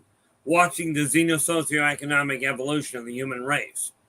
And watching as mankind decides whether it's going to blow itself back to the Stone Age or put itself in orbit and start moving forward. And I'm pretty certain that about sums that up. No, they are not here to conquer Earth. Number one, humans don't have enough hands for them. Or legs. Well, you got to understand, the Taurians have, they've got more hands than people do. All hands on deck, right? I don't know. That's crazy. That's wild. Yeah. We ready for another one? Go to Derek. R. Keith, can you tell us about one of your ET experiences? Question there would be which one. I think the best one I ran into happened only a few years ago, where quite literally when I was returned, I was dropped from the ceiling with a witness. Well, the witness wasn't dropped from the ceiling. They were in the room I was dropped from the ceiling with. And no, I'm not going to tell you who that was.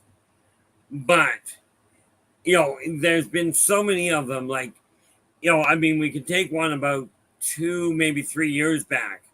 I got off work and I told my son that I was just going out to take the garbage out. So he asked if he could stay up till I got back in. I went, yeah. Well, I got back in. He was in bed. Remember that thing I mentioned about I don't track time well? So he went to bed. While I was up there, I had an interesting conversation. That was when I had the conversation with their military attaché regarding this neat little rumor that the off-worlders were gearing up to come to invade Earth. And he told me exactly how they would do it if they were ever to do that. But when I came back into the house, my son was in bed. And, he got up in the morning. He wraps his arms around me. He goes, "Dad, you came back?" I says, "Well, yeah." He goes, "Were you taken last night?" I says, "Yeah, I told you that happens regularly." He goes, "Yeah, but Dad, I didn't believe you." And that was where he stopped questioning whether or not this was a normal thing. Of course, I'm in my room on my own, so of course I have that little advantage of nobody gets to see that happen. Okay, let's move on. Let's go to CS. Are there more ancient people and aliens in New Mexico or Colorado? I would have to say yes. There are either more aliens in New Mexico or in Colorado. But I don't even know how many people are in either one of those two states. You're looking confused, Dave. I am, but that's okay. The way that question is asked, it says, are there more aliens in Colorado or New Mexico? Well, the literal answer to the question is yes. One of those has more aliens than the other. But gotcha. I have no idea which one is which. I'll go with Colorado. Maverick wants to know, Keith, what do aliens want from us humans? Very little. Basically, they're trying to understand. What they're looking for is information on the xenosocioeconomic evolution of the human race at this point in time. This is why you get so many of the different races coming here to study it. And of course, it's a proven fact amongst the scientists of this world that UFO sightings, at least I understand it's a proven fact, UFO sightings triple every time Mars gets closest. It gets closest to Earth, which makes sense when you think that it's an outing, it's a school outing for the Maldokians.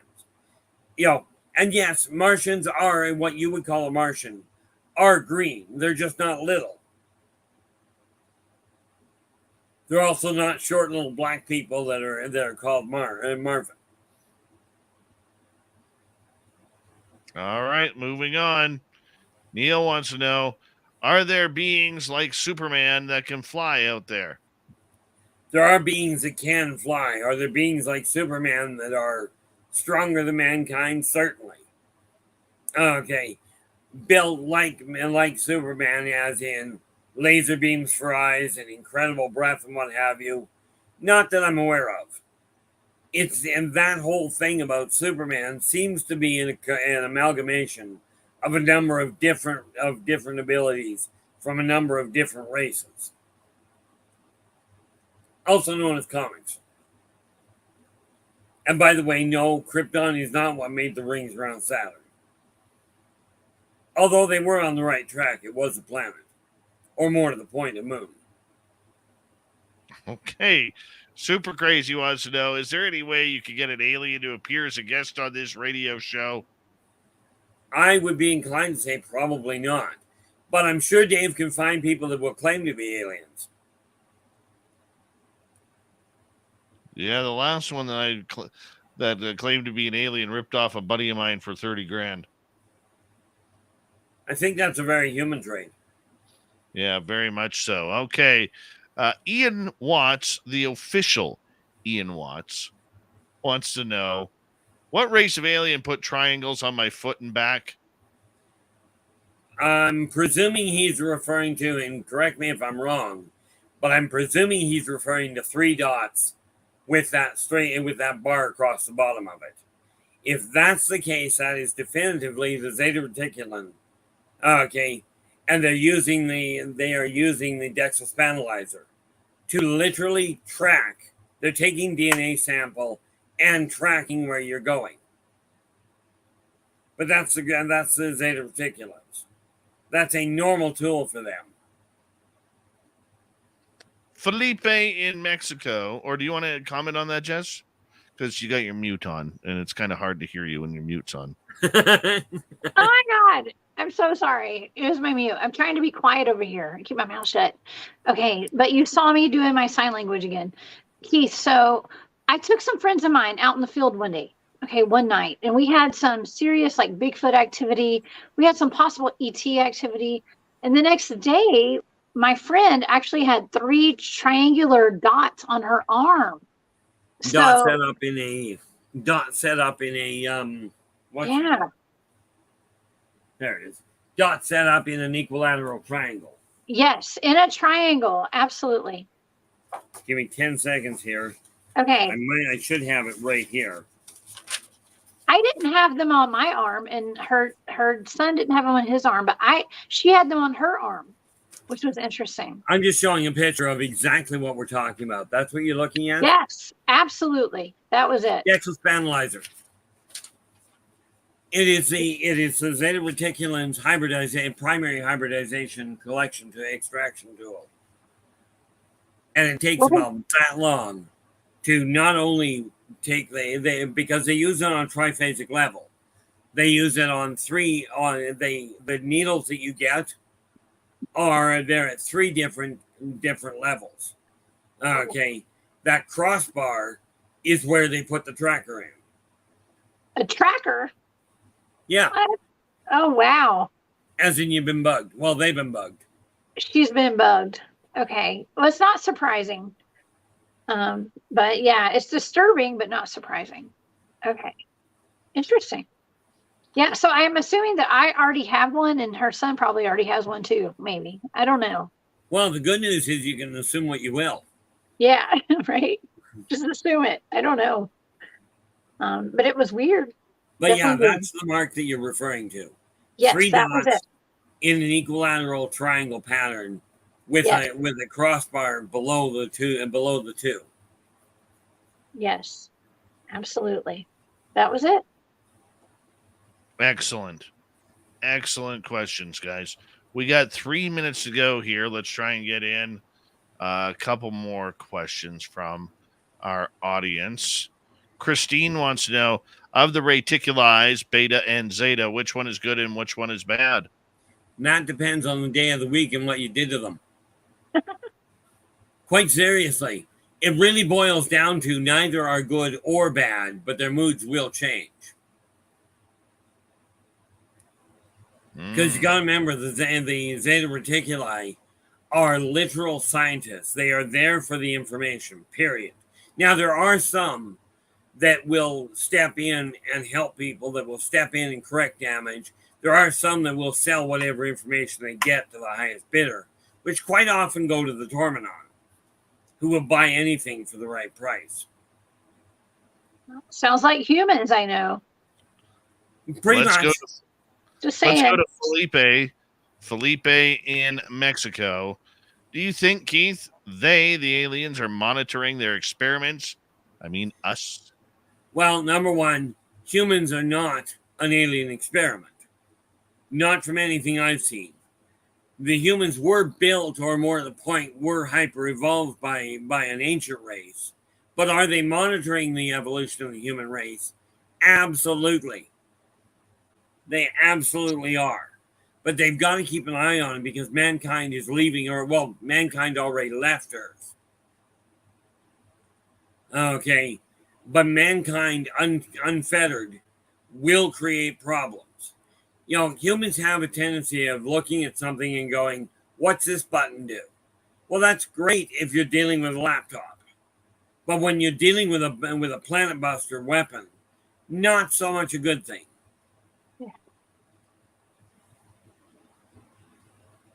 Neil is asking, are there any aliens out there that could beat up Chuck Norris? A staggering number. I mean, don't get me wrong, I was very much a Chuck Norris fan when I was growing up. But let's face it, Chuck Norris is only like 5'6", 5'7". And when you're looking at an Anunnaki at 30 feet tall, it's not going to take a lot of effort. You're right. Chuck would destroy him. You're absolutely Chuck. My money's on Chuck. My money's on Chuck, y'all. I'm sorry. I actually wrote that in the chat earlier tonight, Dave. I said somebody was talking about, like, I forgot what it was, but I was like, no, Chuck Norris would take these people out. Like, it would take the aliens out. You got that. I'm full agreement. I think Chuck Norris is unbeatable, unkillable. That's well, you are mistaken. We can go with that. But I will agree with you. There is not a Zotar on the planet, or off the planet for that matter, that could take out Chuck Norris. Of course, you got to remember, a Zotar is only this tall. Okay, my money is on Chuck Norris, y'all. I'm just saying, I'm team human. Okay, I'm team human. I'm all the way. I back all the humans that have superpowers. That's just me. It's just me. Yeah. R Keith, tell everybody where they can find your YouTube channel.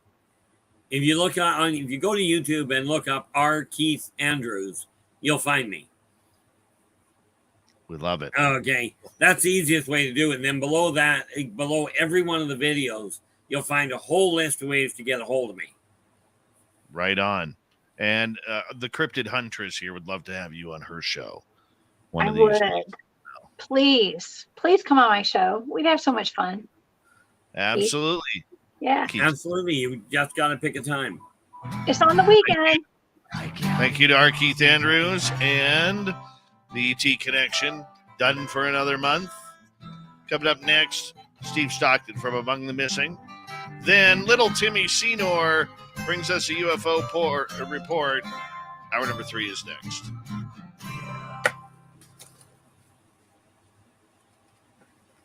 All right, we are clear. How dare you mute me, Dave? Just kidding. I get muted of an SOR. Hi, Thank Roy you. Collin. How you doing? Hey, otherwise you don't know the radio cues, man. I know.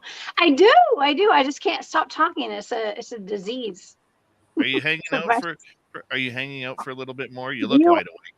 Do you want me to? I would love. Listen, I've had my adrenaline is pumping tonight. I would I know love you've to. had a rough day, and I think you needed the fun tonight.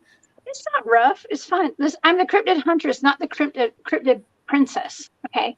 True. Yeah. Right. Okay. All right. I'll let you and Keith talk until I get back. Okay. You know, Yeah, Keith, are you staying for another hour, or are you done for the night? I have been told quite often Dave Yeah. cuts me loose. Okay. You know, as far as my dealing with this goes, yeah, that's pretty much where it usually ends. The really funny part about it is in the early years, I was actually going 4 hours on here. Oh my gosh, that's a lot.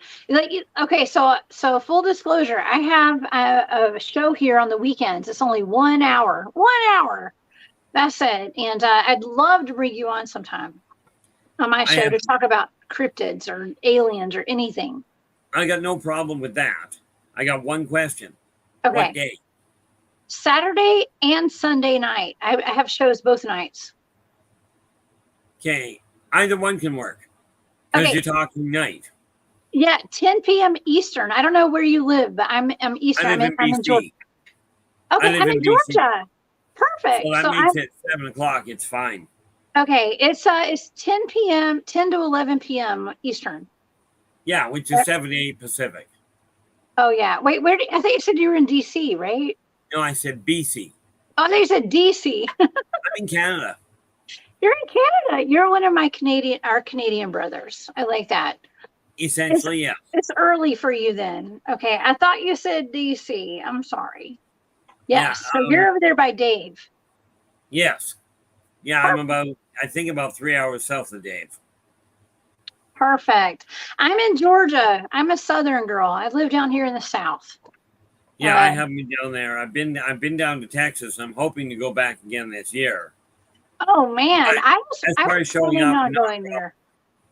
Yeah, I love Texas. I actually just canceled a conference I was planning to be at. So for anybody, by the way, this is a good segue. Anybody watching tonight, I will not be going to that Dogman conference that I've been promoting. I have canceled my appearance there. And so just so y'all know, I will not be there. Okay. And check my Facebook and my Instagram post for that information. It's not a big deal. Let's don't make a big deal about it, please, because it's not. Okay. But I love you guys. I just want to give a big shout out to all of my field researchers, all of my followers, all of my friends, everybody that's on my teams. Shout out to all you guys. I think that everybody, no matter if you're a field researcher or if you are an armchair researcher or whatever, you all have a seat at my table. I love all of you guys, but you know, there comes a time where you have to kind of just stand up for yourself and stand up for what you believe in. And yeah, I will not be going to that conference. And I love you guys. So that's all I'm going to say about that. Okay, that's all I'm going to say. And yeah, no Texas trip for me in September. But anyways, yeah, Keith, I'm going down to visit a couple of friends I haven't seen in 8 years now. I think it was about 4 years before lockdown was the last time I went down and saw them. Oh, okay. Yeah, you know what? During that lockdown, Keith, I got to tell you, like my whole life changed. I'm not going to lie. Like the whole lockdown thing, like I got on my spiritual path. I started doing things that I'd never done before.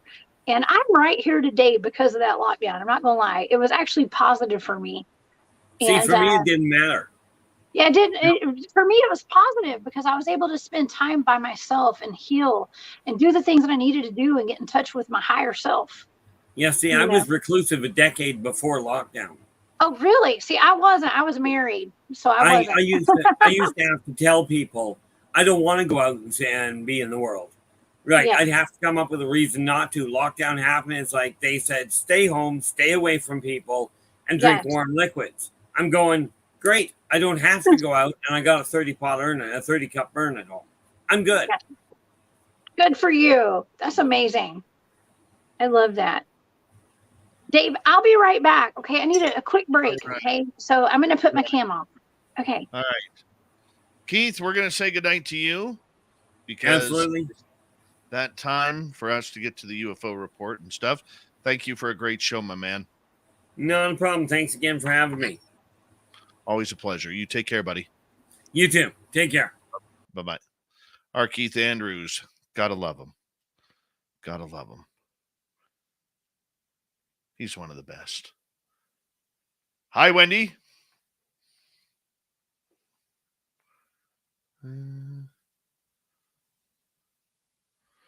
And yeah.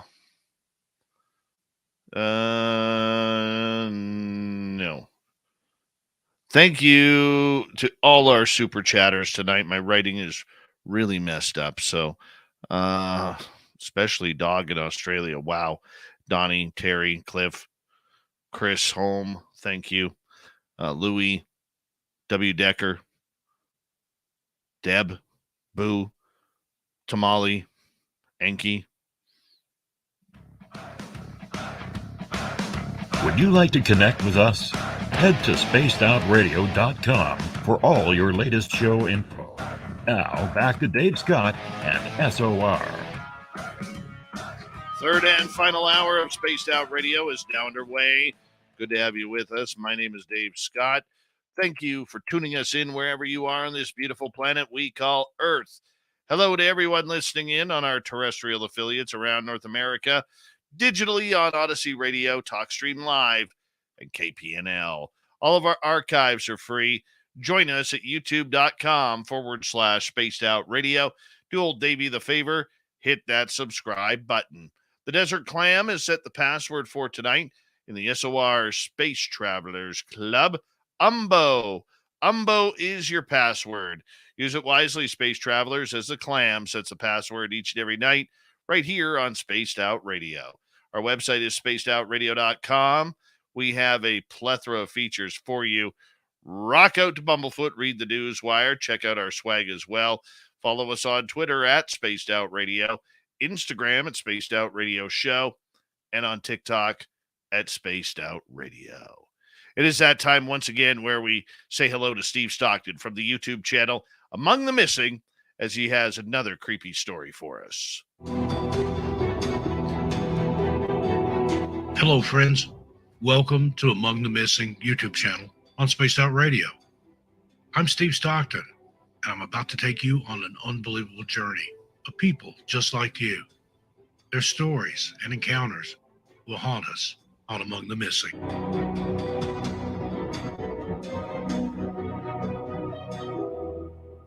Hello again, my wandering wonders. Steve Stockton here with you, ATM on SOR. Tonight, we bring you one of the most enduring aviation mysteries, the disappearance of l'Oiseau Blanc, also known as the White Bird, a pioneering French aircraft. In 1927, Charles Nungesser and Francois Colli embarked on a transatlantic flight from Paris to New York, but the plane vanished without a trace, and their fate remains unknown. The disappearance of the White Bird sparked extensive search efforts and numerous theories, capturing people's attention worldwide. Tonight, we'll explore the events leading up to the flight, the disappearance itself, and the lasting legacy of this enigmatic aviation mystery. Join me. Let's walk and see. Crossing the Atlantic Ocean by air was a difficult task in the early days of aviation. Charles Nungesser, a renowned French aviator, and Francois Colli, an experienced navigator, aimed to accomplish this feat.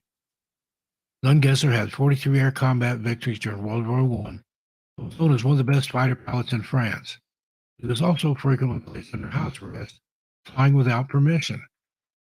During the war, he met Francois Colli, who had already established himself as a skilled navigator, despite losing an eye in a 1918 crash. Nungesser initially planned to make the journey solo, but the aircraft designer insisted he consider taking Colli as his navigator. So, Nungesser and Colli worked with the chief engineer and the production manager to design the biplane, which they named l'Oiseau Blanc, or the White Bird. On May 8th, 1947, they departed from Paris in their custom-built biplane and fly nonstop to New York City and claimed the prize offered by Raymond Ortigue for the first successful transatlantic flight. The flight gained significant attention and support, with crowds gathering to bid farewell to the brave pilots. At 6:48 a.m., the aircraft was sighted over Etretat on the coast. They had traveled 108 nautical miles in over an hour and a half, an estimated ground speed of 133 kilometers per hour. This was considerably slower than they had estimated, but why is unclear. The wind was light, and they carefully planned the aircraft's weight. Nungesser and Coley agreed they would turn back at Etretat if they felt the attempt was unlikely. However, they continued flying northwest at low altitude, committed to crossing the English Channel. This would be the last time anyone saw the plane or its occupants. There were supposed to be updates on the aircraft's position as it crossed the channel, but none came. Worry and conjecture increased as time passed without a word.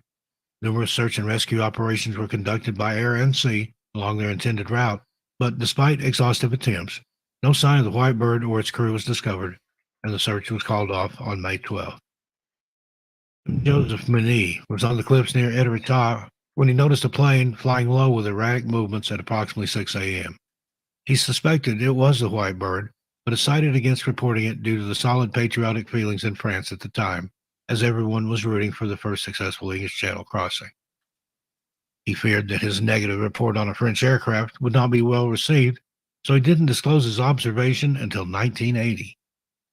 During the 1937 search for the White Bird, a fisherman claimed to have seen debris from the aircraft a few days after it had departed while fishing off the coast of Etretat. He reported the sighting to the Naval Authority, who instructed him to keep it confidential. Years later, the man's son recounted the incident. There were conflicting reports about Coley's intended route. Initially, he planned to take the Great Circle route from southern Ireland to Belle Isle, which would have taken him between Newfoundland and the rest of Atlantic Canada. However, due to the weather forecast on the day of departure, he decided to change his plan and take a new route instead. His revised plan involved flying over Belle Isle at around 6 a.m. GMT. There are many theories surrounding the plane's disappearance, but no concrete evidence supports any of them. Some people think the plane crashed into the ocean, while others believe it landed on a remote island. Some theories suggest that the disappearance was intentional, while others propose that Maine bootleggers shot down the biplane. Even though some reports of wreckage were found, none have been confirmed, and investigators have yet to provide definitive answers. The disappearance of the White Bird, the fate of Charles Nungesser and Francois Coley, and the location of the groundbreaking aircraft remain a fascinating mystery that has intrigued aviation enthusiasts for almost 100 years. Once again, thank you for listening to ATM on SOR. I'm Steve Stockton, and I'll see you a little further down the trail. Thank you to Steve Stockton for joining us with another weird, strange story. You can find more just like that by going to his YouTube channel, Among the Missing, and hitting subscribe on that channel as well. We love him around here. All right, let's go from Steve Stockton to little Timmy Senor and the UFO report. Nobody's gonna know. They're gonna know.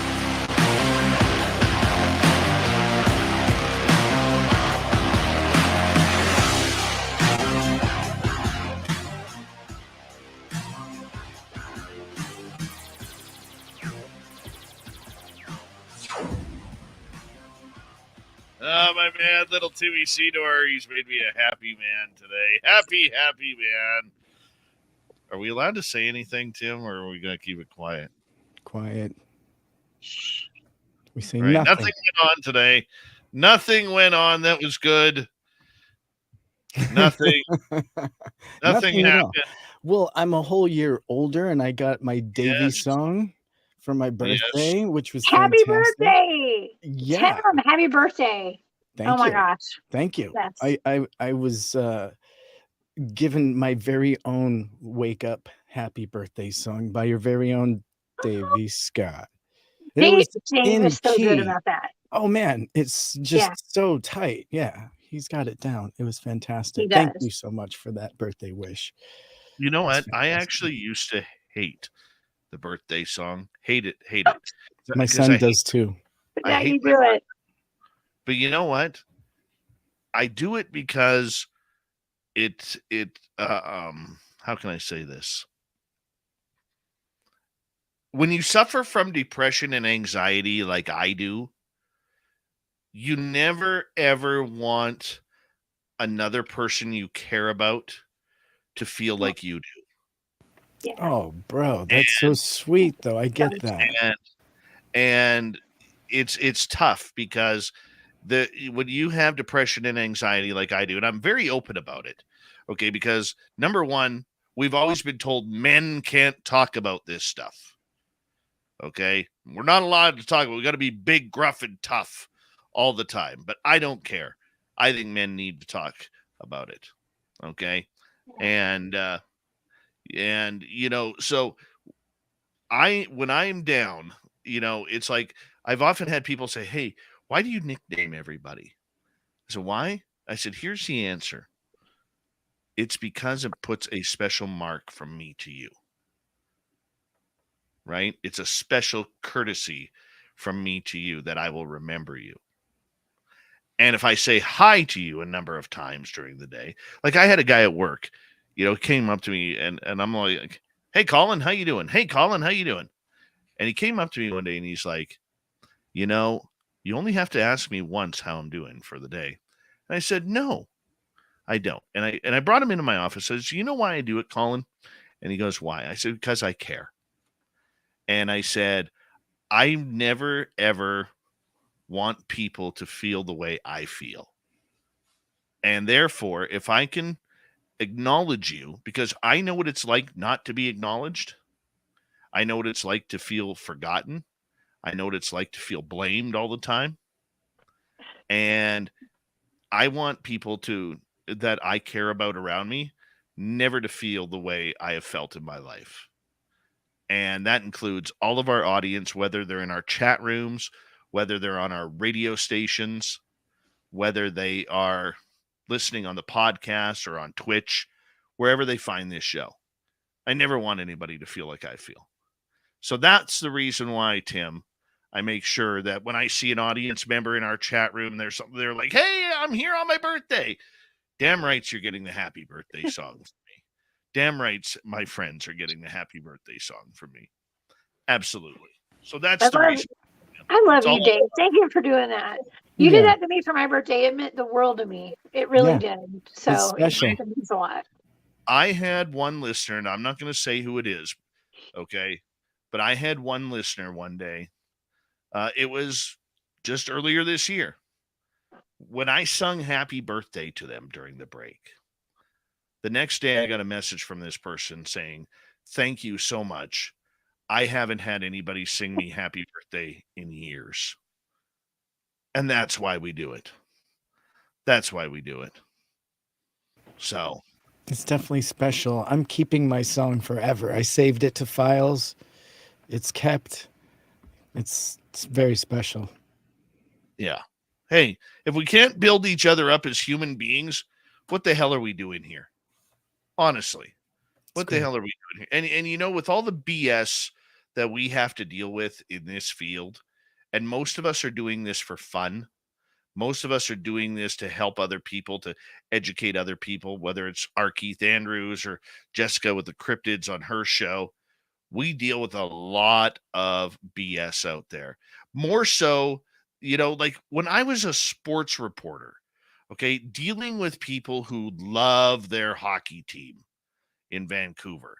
And if you said something critical about the Canucks or whatever, man, people were on you. Okay. What I deal with, or what any of us deal with in this paranormal, supernatural UFO world, Tim, 100 times worse, 1,000 times worse. So I am trying very hard to make sure that I'm not hurting feelings. I will screw up. I will make mistakes. I'm human.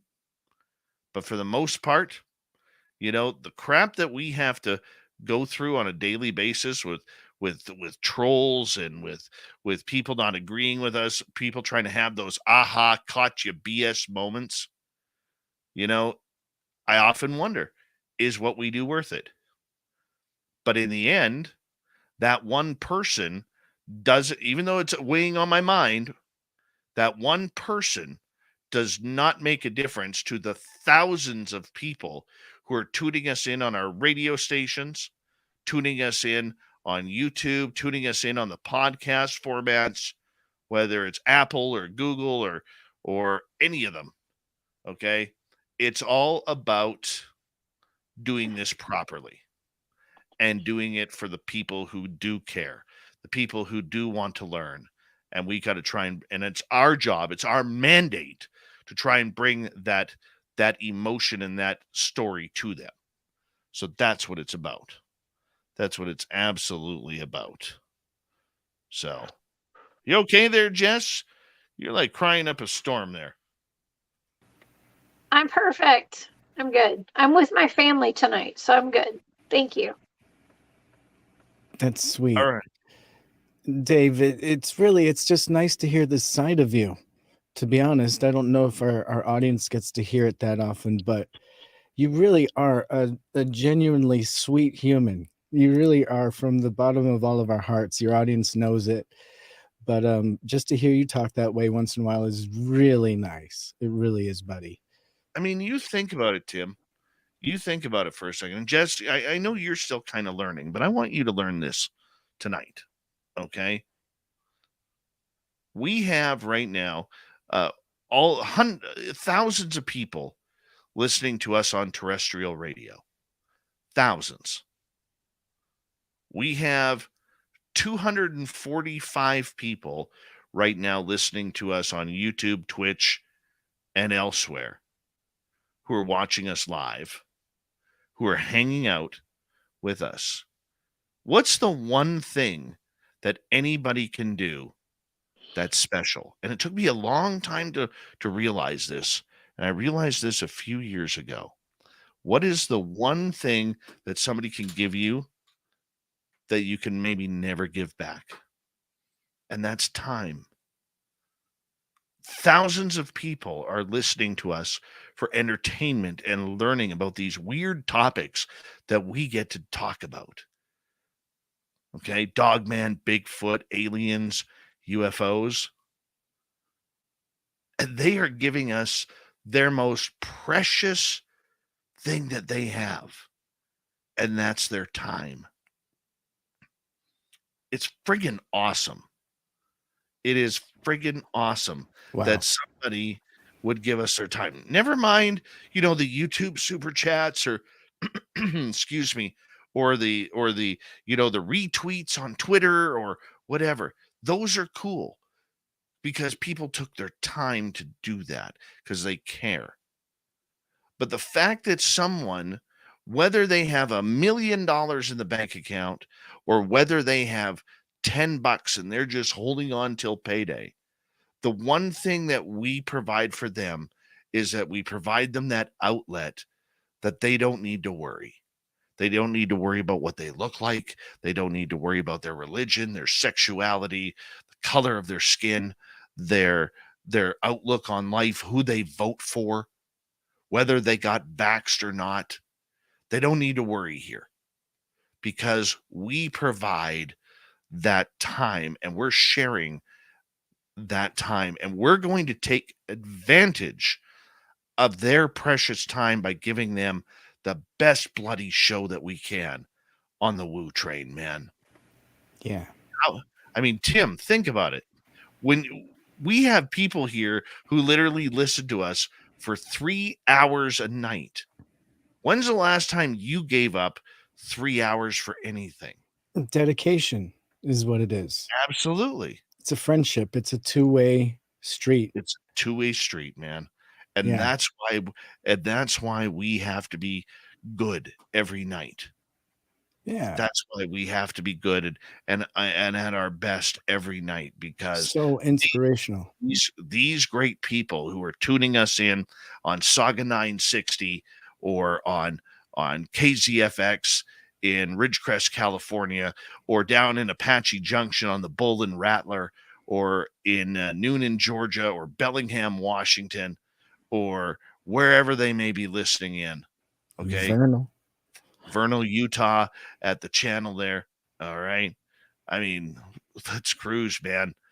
Channel X94 and everybody there. Okay.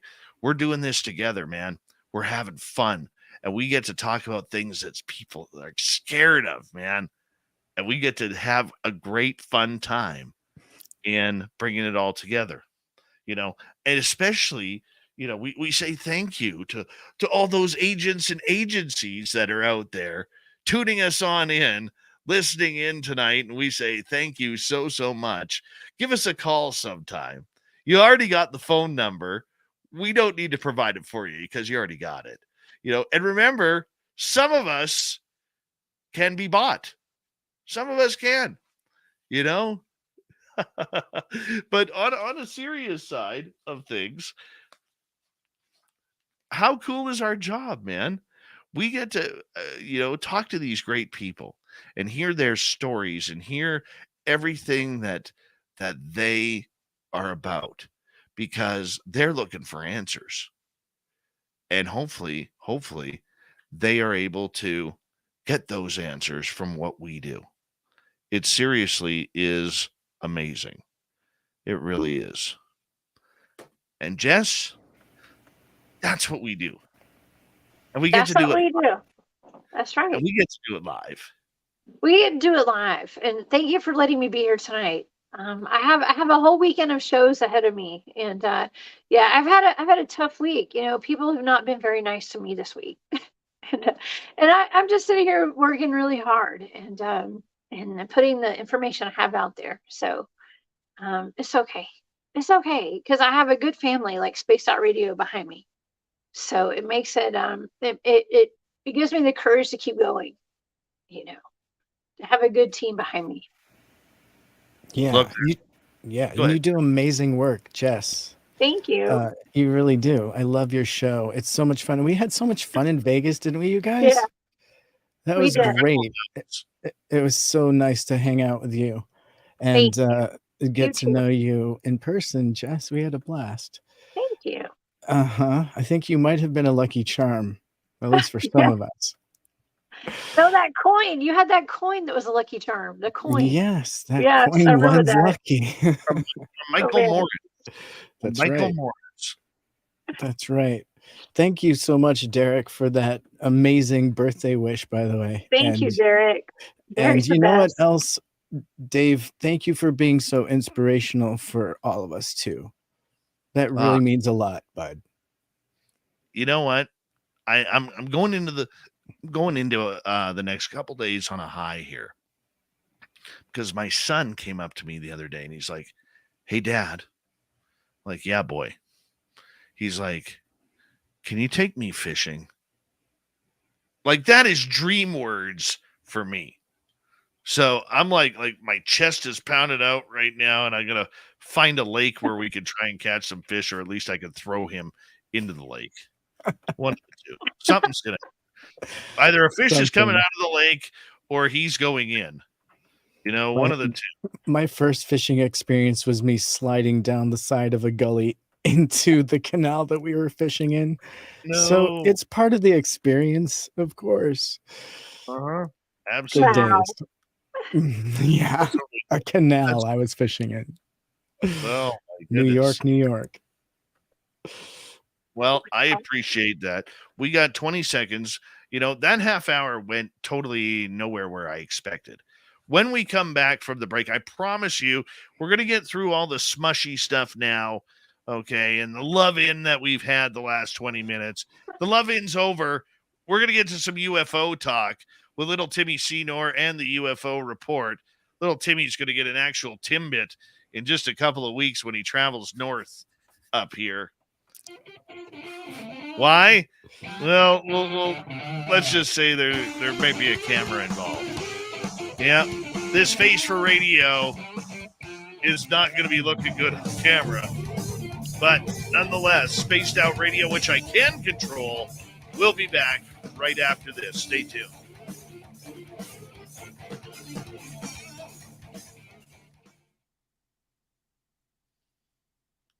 All right, we're clear. Naughty. My Oh God. man. I'm sorry, I got a little verklempt. Talk amongst yourselves. I'll give you a topic. Talk amongst yourselves. I'll give you a topic. Shopping Okay. in New York City.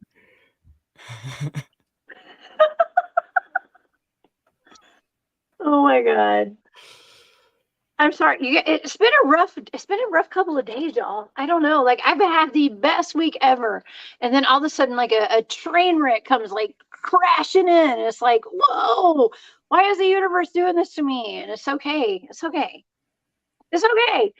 I'm alive, and that's all that matters. Yeah, no, you're living in the same world that we all wait all day for FedEx or a furniture delivery. All day we wait, and then we have to run out to the bank before it closes. So we run out to the bank real quick. We come back, and there's a note on the door saying, "Sorry, we missed you."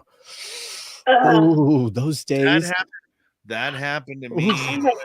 Tim, that's right. I Yeah. hate those days. It's just those Yep. days. What are you gonna do?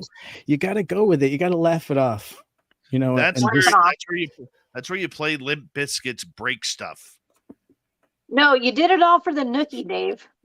No, I did not do it for the nookie, so you could take that cookie. Stick it up your what? Oh my I'm Lord. thinking it's just one of those days where you don't want to wake up. Everybody sucks. Fuck. Everybody, you know what? Not everybody sucks. Listen, I try to stay on the sunny side of everything. It's not everybody. It's just maniacs, people that just don't have your best interests at heart. And it's not even their fault. Like, we all signed up for this. Like, we signed up to have people treat us bad, right? Like, that's my belief. It doesn't mean we have to put up with it, though. At least I know how to deal with it. And I'm going to stand my ground and be firm. I'm firm. I'm a firm woman. I'm a nice bitch. You know what? I got to say very quickly, I read everything, usually not necessarily live, but I read everything in the chat. And if there's ever anything like positive or negative, like I totally take it to heart. And I know I may not react to it at the time, but it's kind of hard, you know, if the world is like throwing you daggers not to react. Because like we're all really here because we're interested in the same thing and looking for some whatever truth it is we're looking for, you know. And we all have that in common, but for some reason we can't all get along in this topic. And I don't know why. Dave brought it up very much in the beginning. And it should be the thing where we all totally unite on the fact that none of us know. And it's so easy to be tricked out there and weed out just one little nugget of truth out of the ocean of information, which is mostly nonsense and attention seeking. I don't know what it is, but it's the ego. It's called ego. EGO. Ego. And the ego is so running rampant throughout a lot of these. Did you know that before you got into it? I sure didn't. Yes, I already knew it, but I didn't know it was this bad. And you know what? And I vibrate above that, so like I don't really subscribe to it. But it comes after me. Like it affects you, though. You obviously it affects me. It's affected me, and it's that's the downside because you are such a sweet, positive person. Thank you. Well, not everybody thinks that apparently, so that's okay. They must not know you. Even though I've been nice to these people, I've been nice to him. Yeah. All right. But, Don't worry about it. You gotta have your critics, right? You gotta have your critics. Hey, you know what? If you ain't got haters, you ain't doing it right, right? I guess you can't please everyone yet, but in this society or this group, this topic, it feels like we should be all like together. To be on it, right? That's what I say. Yeah, that's what I say. And all right, guys, hold on 1 second here. Cool. Thank you to Louis, W. Decker, Derek, Dog, Deb, Louis, Dog, W. Decker, Pam H, Boo, Dog, Tim Mothman, Mennonite Abe, Dog, Molly, Louis, Enki, Donnie, Dog, Chris, Dog, Terry, Donnie, Cliff, Dog, CS, Dog, Louis, Dog, W. Decker, Dry Toast, Dog, and Derek for the amazing super chats tonight. Holy cow. You guys, thank you. That was a mouthful. Wow. That's incredible. How you doing, man? Susan Alloway, how are you? And Donnie Cho, I've been watching your videos. Yes, you are a sweet, positive person. Your chat's great tonight. They're all in. brown I dwarf. want to. Can I just say thank you to Forrest Louis too? I love you. Thank you for being here tonight. You're the sweetest. And Yeah. dog, How you doing? dog. When dog comes to the U.S., you can go Bigfooting and dog man hunting with me because I just love you. I think you're great. You're all a huge supporter. So thank you, Well, I'm everybody. coming on that too. Here we go, everyone. Dave's coming too, and Tim.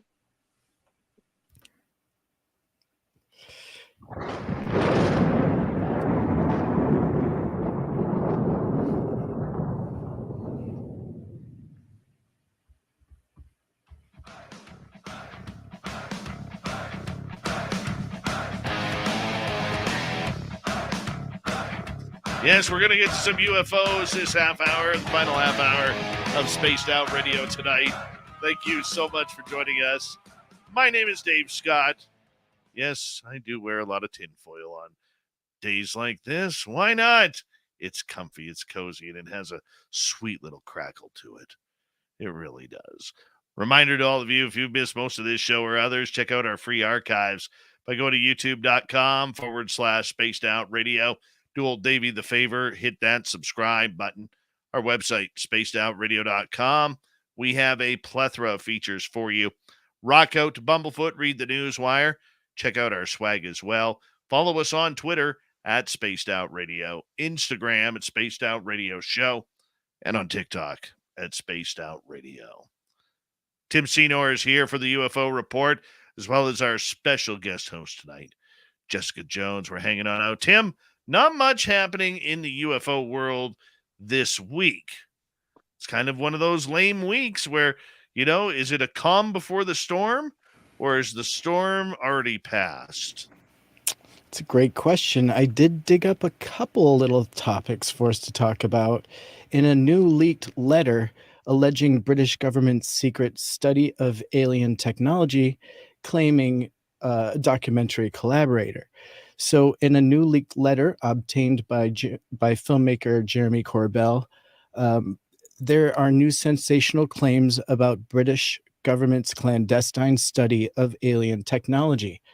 In the bombshell document received by Canadian MP Larry Maguire, suggesting that a group of countries known as the Five Eyes Alliance, including Britain, the United States, Canada, Australia, and New Zealand, has been engaged in reverse engineering extraterrestrial craft since the 1950s.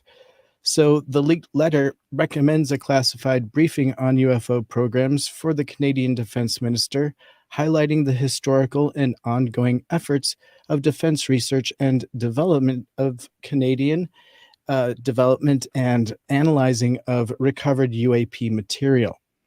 And so, Dave, we've touched on this a little bit more, but now we're getting some details. We're getting actual letter that was leaked. We've talked about it. What do you feel like this new push? And Jessica, I'd love to hear your opinions too. Now with some of these leaked documents pointing to the necessity to have classified meetings about the clandestine organizations that are reverse engineering potential UAP technology. Do you have some thoughts? Are you talking about me or to Dave? How about Either Dave? of Dave, you. you take it first. You talk about it. Sure, Dave. Let's dive Dave's in. the UFO guy. I'm the Bigfoot girl, so I will follow up with whatever Dave says. Okay. Look, there is a lot of clandestine stuff going on in this. I think what we are seeing right now is we are seeing a battle for almost like the rights to the story, rights to who's going to get the technology, rights to the nuts and bolts of it all. I don't see it moving very fast any other way. I mean, just like we talked to Chris Rakowski last night, where, even he mentioned that, there is a brawl going on right now with all of these groups, these private groups that are wanting to get together and, find out the science behind all of these craft, especially if there are crash retrievals. I don't really know, Tim, how far this is going to go. I think we're on the outside looking in. I don't think that there is going to be a huge run on information from any of these operations that are going on, whether it's the military or whether it's these private groups that want to get their hands on the nuts and bolts. That's why everybody's silent. That's why everybody isn't talking. That's why we don't know about what Enigma Labs are doing, or this new fighter pilot group that's out there, right? We don't know what is. Nobody's come out and said, what is your mantra? Wouldn't you want to know? What is the mantra to all of this? Why is it all happening at once? And this is why, I've heard hosts saying it for years, and we've kind of caught on to it. It's when we talk about disclosure for dollars. It's all about money right now and posturing. When you hear stuff like this in the headlines, such as bombshell documents being received by Canadian MPs, suggesting that other countries get together and talk about the fact that these programs exist, Jessica, do you feel like that's pretty big news? And do you feel like potentially it's leading us to a bigger disclosure? Absolutely. Well, I think that they've known this for a long time. I know someone personally who's passed away now. Okay, but this person was perhaps part of UFO crash retrievals. Okay, and I know it's real. Let's just put it that way. I just know it's real. I know this happens, and yes, absolutely, 100%. Now, if he had not passed away, I would never even mention that or whatever. And he wasn't able to talk about it, but he mentioned it in just kind of an aside one day, right? And it opened my eyes and my mind to like so much more that was out there. When he and I had a little conversation right before he passed away, and I think that we have a lot more that's on the horizon. I think that everybody's minds are more open right now. I think we're ready for the information. I think it's coming. And I know it's real. I know it's real. I've heard it firsthand. What did you think of David Grush? Are you familiar with that recent whistleblower? Do you feel like that whistleblower plus this push of information saying that there's these existence of these programs kind of do you feel like it supports his story, or do you feel like it distracts from his story? I think everything is supporting it. And tomorrow night I'm having my friend Tony Rodriguez coming on my show here at Spaced Out Radio. And he was actually part of the secret space program. And I know like that's a whole other rabbit hole to go down, right? But the people that I've met there, I know them personally, and there's so much more out there that we are not privy to, we're not supposed to know about. And I think I'm ready for the disclosure of all of this. And so I'm not going to say I'm pushing the boundaries and I'm pushing the limits, but like we're going to go there and we're going to explore it here at Space Out Radio. That sounds fun. I love it. You got to be able to take that chance every now and again. You gotta. Tim, here's the other thing too that we got to remember. Outside of Jeremy Corbell and George Knapp, who I have high respect for, there's not a lot of people calling this a bombshell letter. Okay, they're not calling that in Ottawa. The Canadian researchers, whether it's Grant Cameron or Chris Rutkowski or people that I've talked to in this field, are not calling it a bombshell. Yes, he said about the Five Eyes, okay, having a crash retrieval program. Okay. What this letter was for Member of Parliament Larry Maguire to fire a UFO salvo over the ship of Defense Minister Anita Anand, basically saying, are you going to talk about this in public? Are we going to get to this in public? Are you going to get your information to top scientist Mona Niemer for what she's trying to do and bring all of Canada's UFO reports under one scientific roof? That's what it was. It wasn't a bombshell that everybody's making it out to be. And if others want to call it that, great. They are allowed. They are totally allowed, but I don't see it as one. Dave, how do you feel about the Hill's recent headline, quote, true or, quote, crazy UFO whistleblowers coming, quote, out of the woodwork? A lot of quotes there, but there's an op-ed piece coming from the Hill that we can talk about, but just this sort of headline that offers up, both sides. Do you feel like the media is coming around at this point? And do you feel like it's potentially one-sided? And if so, what do you think is the meaning behind that? I think we're going to see a lot more whistleblowers come out. Don't forget, when a whistleblower comes out on something, there's usually a financial reason for that. Okay? Take, for instance, the soldier or the Navy SEAL who double tapped Osama bin Laden.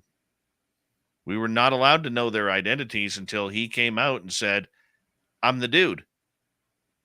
What happened? He got a bunch of press. Next thing you know, he got a $1 million book deal. Unfortunately, he didn't get to cash in on that because the Navy reminded him that you broke a major NDA by going public over this. And so, considering you did that, you broke the law, you have a choice. You could donate those funds back to maybe Navy veterans or somebody like that, or you can maybe go to court for a long, long time. And it's interesting that you bring that up. How is he able to release a book that has information he shouldn't release when supposedly books and briefings that go out, such as even Grush's speech, has to be reviewed by the DoD before anything like that is able to be released? I don't know how that works. I'm way too Canadian for that question. It's just interesting that they pick and choose who they make a public spectacle of, I guess, on these topics, because that sounds very unfortunate. But either way, if random guy was around and not playing slot machines, okay, he's a lucky dude as well, by the way. I know. If he wasn't making his $300,000 a night on the slot machines in Vegas, So lucky. we would be, we could have him on for that answer right there. But I really don't know. I mean, look, David Grush, everything that he has said. I mean, he has been involved in talks with other countries. He's being involved in taking in UFO conferences, which for some reason I don't see why people or his critics are blowing up at that. Like, oh my God, the guy went to a UFO conference. Probably did it on an intel basis to learn about what kind of nut bars he'd be dealing with. Okay. I would want to know the competition. Would you? Wouldn't you? Yeah, you've got to experience that crowd.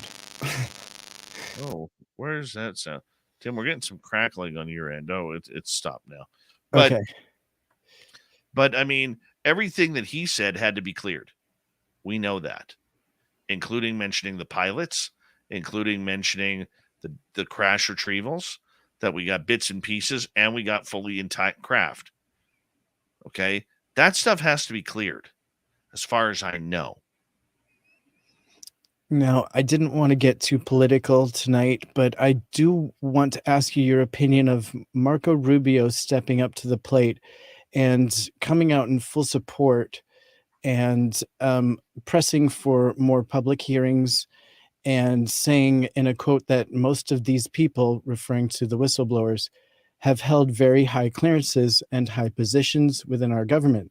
So you ask yourself, what incentive would so many people with that kind of qualification, these are serious people, have to come forward and make something like this up?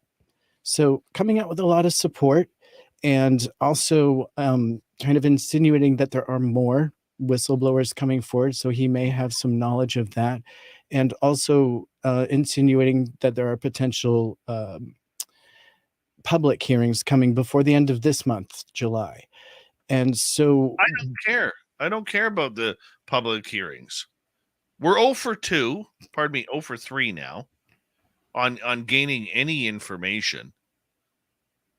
They're not going to give anything up. They're not going to give up who the whistleblowers are. They're not going to sit there and say, even though that these people are protected, that they could go out in public and talk about this. Okay, we know there's another 8 to 10 David Grushes out there. We know that. Are we going to get any information from them? No. So Marco Rubio talking tough about, yeah, we're going to have more hearings. For who? You're not doing it for the American public or the world public at large who's paying attention. Well, You're doing it for yourself. potentially, we would have David Grush at that public hearing, and so there would be more from him and more potential people coming out in support of him, which I think was kind of potentially part of that narrative. That's fine and dandy. Okay. The majority of people out there believe David Grush, believe what he stated, okay, and have taken him word for word. And I will tell you, you and I have had him vetted. We know the guy's telling the truth. Okay. We know he's met with foreign governments to talk about this subject. The guy's the real deal. Definitely. So what are we going to do? That Marco Rubio is going to get 10 others who know David Grush and who are going to vouch for him? Well, what if we had somebody that had firsthand knowledge of craft or bodies, like the next guy up in the chain, rather than That's what needs to come out. Yeah. Jessica, your thoughts? Oh my gosh. Yeah, I don't know. David, I haven't been following this so much, you guys. Like, I'm the Bigfoot girl, okay? Y'all remember that. But yeah, I just don't think we're gonna get full disclosure anytime soon. And like I said, I mean, I know people personally who were part of crash retrieval programs with the military, potentially. Okay, and yeah, I know it happens. I don't depend on anybody to tell me the truth anymore. I go with what I know and what people tell me at this point. That's really smart. And you're kind of somebody, like you're saying, on the outside looking in, and you're seeing these headlines, and it doesn't really affect you because you already have your truth. Yes. Yeah, that's Absolutely. great. I'm wondering how the rest of America is interpreting it. And Dave, do you have any feel for someone that's not, aware of David Grush or the UFO topic, but they see it, they're reading The Hill, and they come across this topic, and they start to read that? How do you think the public is going to respond to this big push that we're seeing from whistleblowers? I don't think the public's going to respond at all because they're not going to get any information. You can't respond without information.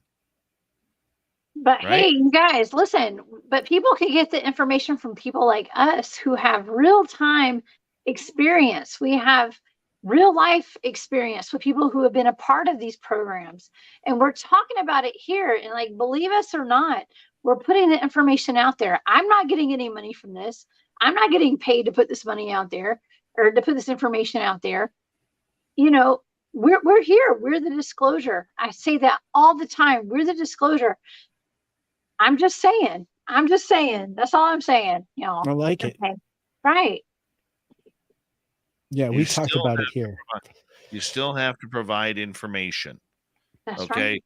And that's the problem that we're getting is we're getting this highway runaround. Okay. It's like driving Route 66 back and forth, and the driver telling everybody else who has blacked out windows what they are seeing along the highway.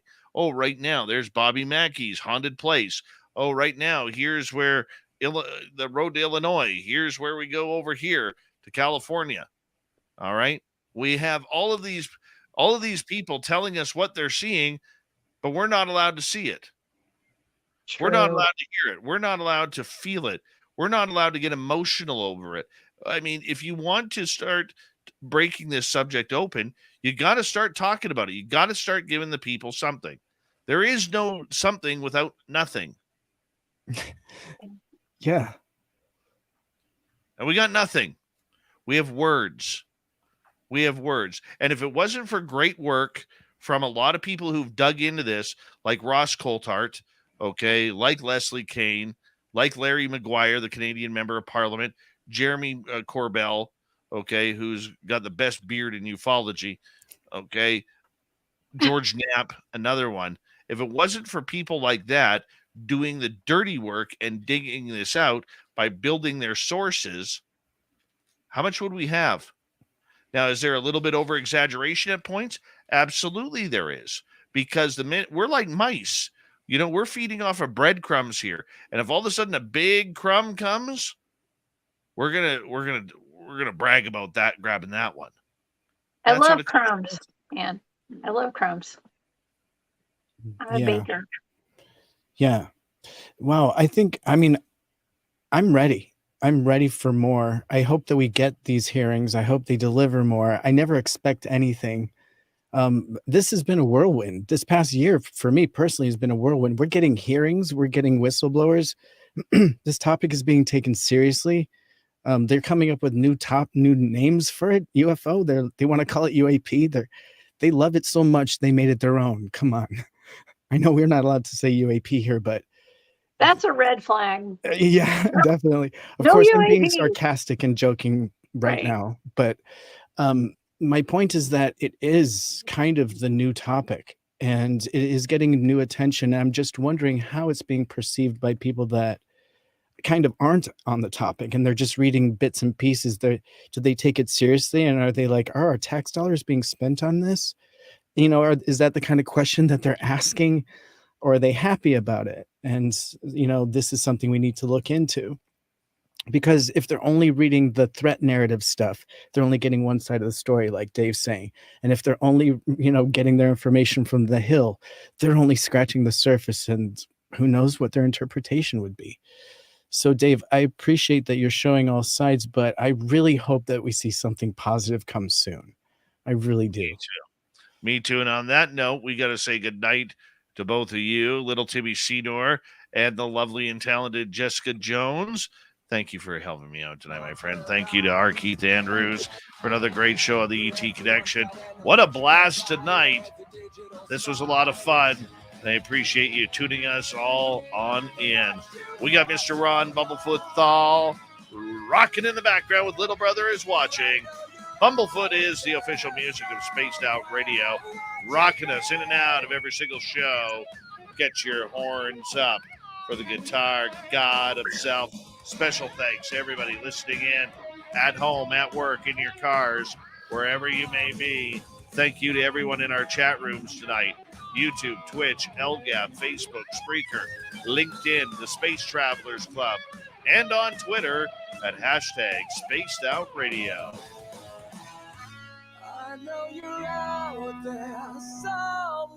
Remember, this show is copyright by Spaced Out Radio and SOR Media Ventures Limited.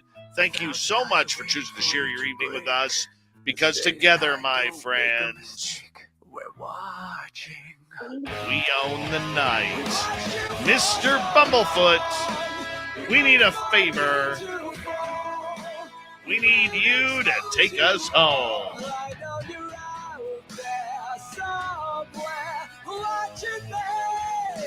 Yes, the Woo Train has docked for the night.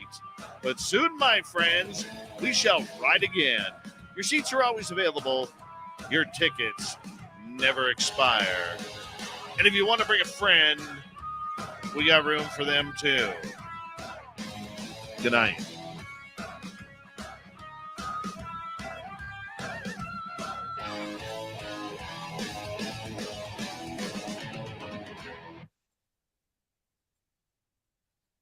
We made it. We're clear. It was fun. That was such a great journey. It was like an emotional roller coaster tonight. Thank you so much. That was fun. I learned a lot, and thank you, guys. That was great. Thank you so much for staying up later. Oh, thank you, little Timmy Senior. Thank you. Thank you. Thank God for you. Oh, my wings. Thank you, brother. Oh, you're that gentleman. That's wow. I've been dipped in gold, you guys. I feel so special right now. I've been blessed. Hey, thanks, Dave. We had a big audience tonight, Tim. Like we had a huge audience. Yes. Good. We That's did. fun. That Thank you to everybody who gave these super chats tonight. You guys, this was a huge night, in my opinion. I'm just Huge! saying. Wow. Huge. Huge. It was huge. It was huge. It was It was huge. Thank you huge. guys so much. Absolutely. Huge. Huge. It So, was- are you sticking around? What's happening right now? Jessica's on drugs right now, so she's. Are you? drugs. Oh, lucky. high. I don't remember what it feels like to be on drugs. I don't do drugs. So Right? Who has time for drugs? ain't Jeez. nobody got time for that. I'm busy battling demons right now, Dave Scott. Okay. Wow, So, real life demons. This real girl's a life champion. demons. I'm just gonna put it out there. Yes, we're You battling are demons a out here. superhero. You're a I mean, literal superhero. whatever, if you want to call it that. I do We're want battling to. demons. Yeah, I do want to call it that. we're battling demons. You know, I like to be bait, right? You know what bait is? Tim bait. Of course, I know exactly what bait is. Oh, Tim bait. Forget about it. I'm Bigfoot bait. You're Jess Hey, bait. I'm Tim And bait. it's not just Bigfoot. Like I realized today, like I'm not only Bigfoot bait, I'm bait for other stuff too, to pull it out of the darkness, to shine the light on it. That's all I do. I'm just saying. Yes.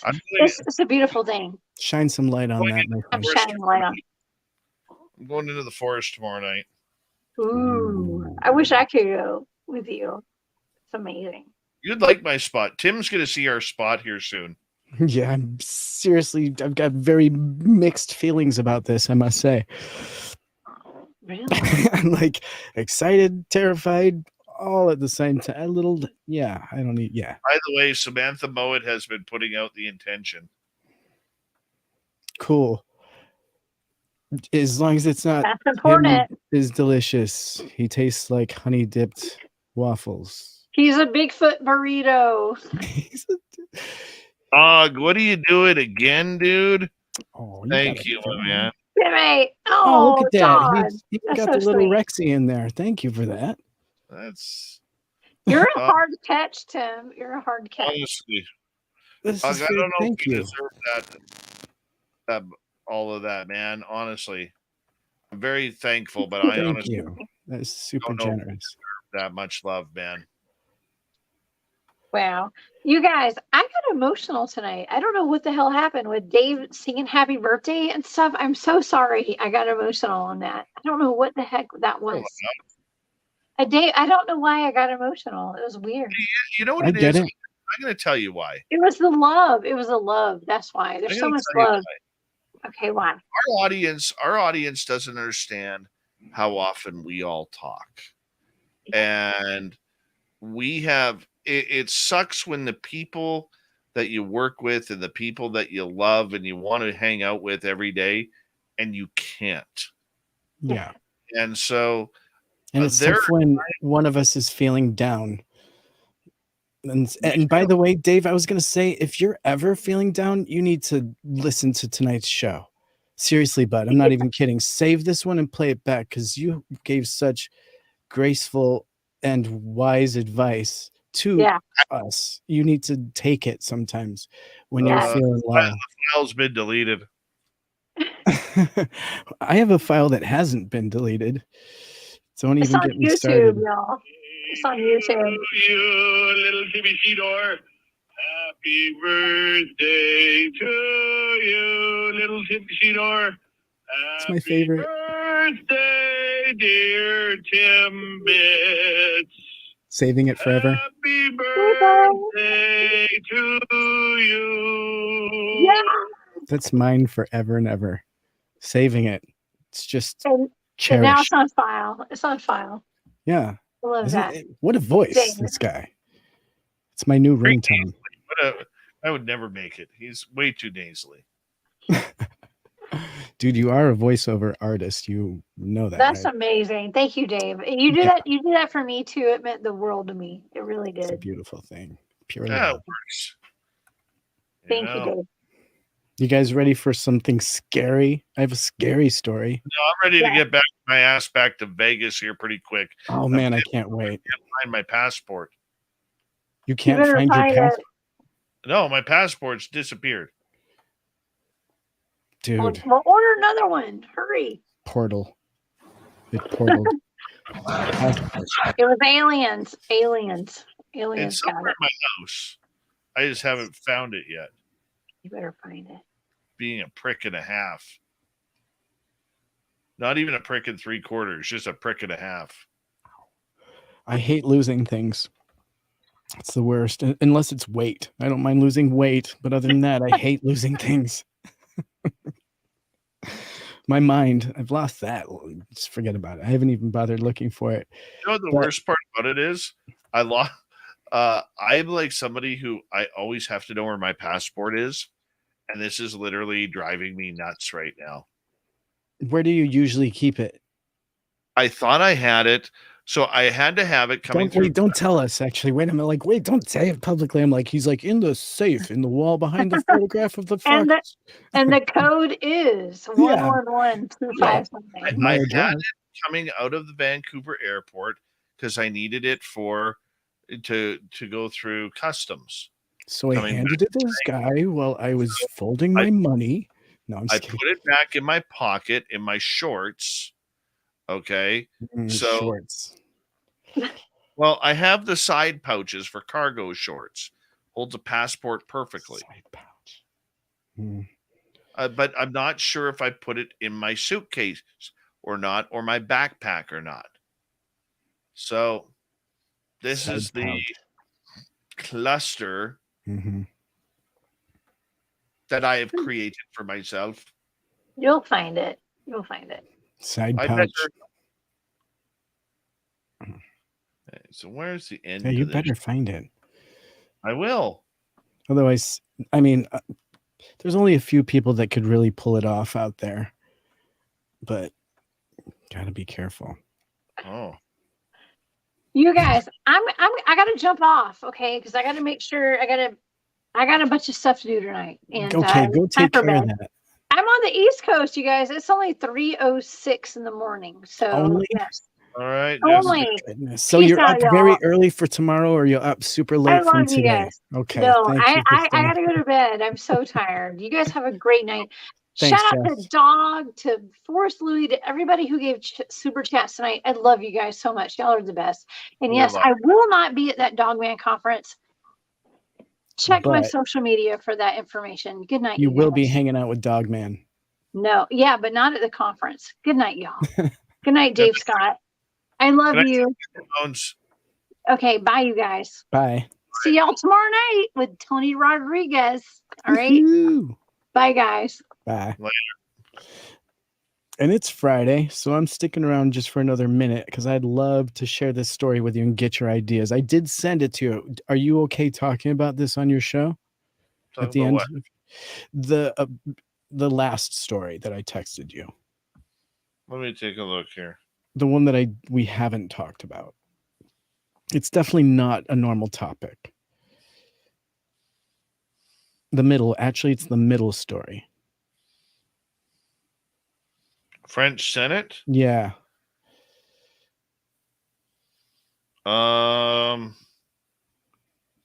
With the politics going down on right All right, now. We'll skip it. Yeah, we'll skip it. Apparently, with the new threads thing that Facebook is doing, apparently there's a bunch of people who've already got like warnings and have been how can we say, blocked, shadow banned. Yeah. Wow. Danger. Yeah. There's dangerous topics. Yeah. There's big no-nos out there. Don't talk about it. Right. Well, in that case, I shall sign off and leave you to your editing moan prayer. With me? What do you want to talk story? I don't know. We can talk about anything, man. I don't know, but I'm really excited about you coming up, man. It's going to be fun. It is really going to be fun. We're not getting into this again. Nobody shadow banned you on this channel. 3 of us who have full control of the YouTube channel, all of us checked. Nobody shadow banned you from this channel. So let's drop that right off the bat. We're not doing that tonight. You want to see me go from 0 to 60 in under 3 seconds? Try me on it. Ooh. I believe him. I don't know why. I believe him. Oh, Dave. It's going to be great to see you, dude. We're totally hunting Bigfoot too, which is so off my chart. I'm just the camera crew in this one, but it's I wish we could fly Jessica in for it because she's so smart about that stuff. Yeah, because that's more fodder to be in front of me so I don't get eaten. Is Bigfoot going to want to play checkers or eat us? What are your thoughts? Neither. If we see him, it'll be at a distance. Okay. He's not going to be up close. Besides, you're not even an appetizer. Yeah, but like probably pretty tasty. Are you seriously that afraid? Only because it's a place that supposedly he exists, right? I've never knowingly gone to a place where there's been claims of an existence of that, right? And so the possibility is greater than anywhere. I mean, even living in Oregon, I'm sure he's like right there, but I just haven't heard the story. But you've had an experience there, so there's other tales. And so when there's like credible stories that get your interest up, and you're like, I guess I could really come across this if it exists. This is a good chance. That's the thing that I'm at. So yeah, I mean, I'm very aware of the potential. I'm open to it, but I'm also open to a friendly sort of thing. If he's like just wants an apple, that'd be cool. Or no, we're not bringing food, dude. We're not bringing food in there. Like unless it's for us, like snacks. We're not bringing any bait in. No bait. Okay. I mean, like I said, I'm just the camera guy, but I'm open to anything. But that is why I actually brought a camera man with me, and I'm just gonna work with him, right? So I guess my fear level is up on that one just because it's real. And there's also bears and stuff out there. Like I'm used to the desert, and I don't know on my investigations. Anyways, yeah. I guess I'm at like 5 on the fear. 5 out of 10. I'm sort of. Yeah. I'm getting my side-by-side fixed this week. I'm all excited. That's cool. That's going to be great. That's going to save us having to trek all the way in there. Sammy's bringing her trailer down. So if we get tired or just need a break, or let's say tourists go into that area to pay their homage and respect, we can pull out of there. Right. And head to Sam's trailer. And what about weather? Do you think we're going to be getting pretty nice evenings, clear skies and whatnot? It's not going to rain. Cool. We're not going to get rain now until September. It's going to be creepy at night in there. Oh, dude, I'm so horny about that. I'm not even lying. Yeah.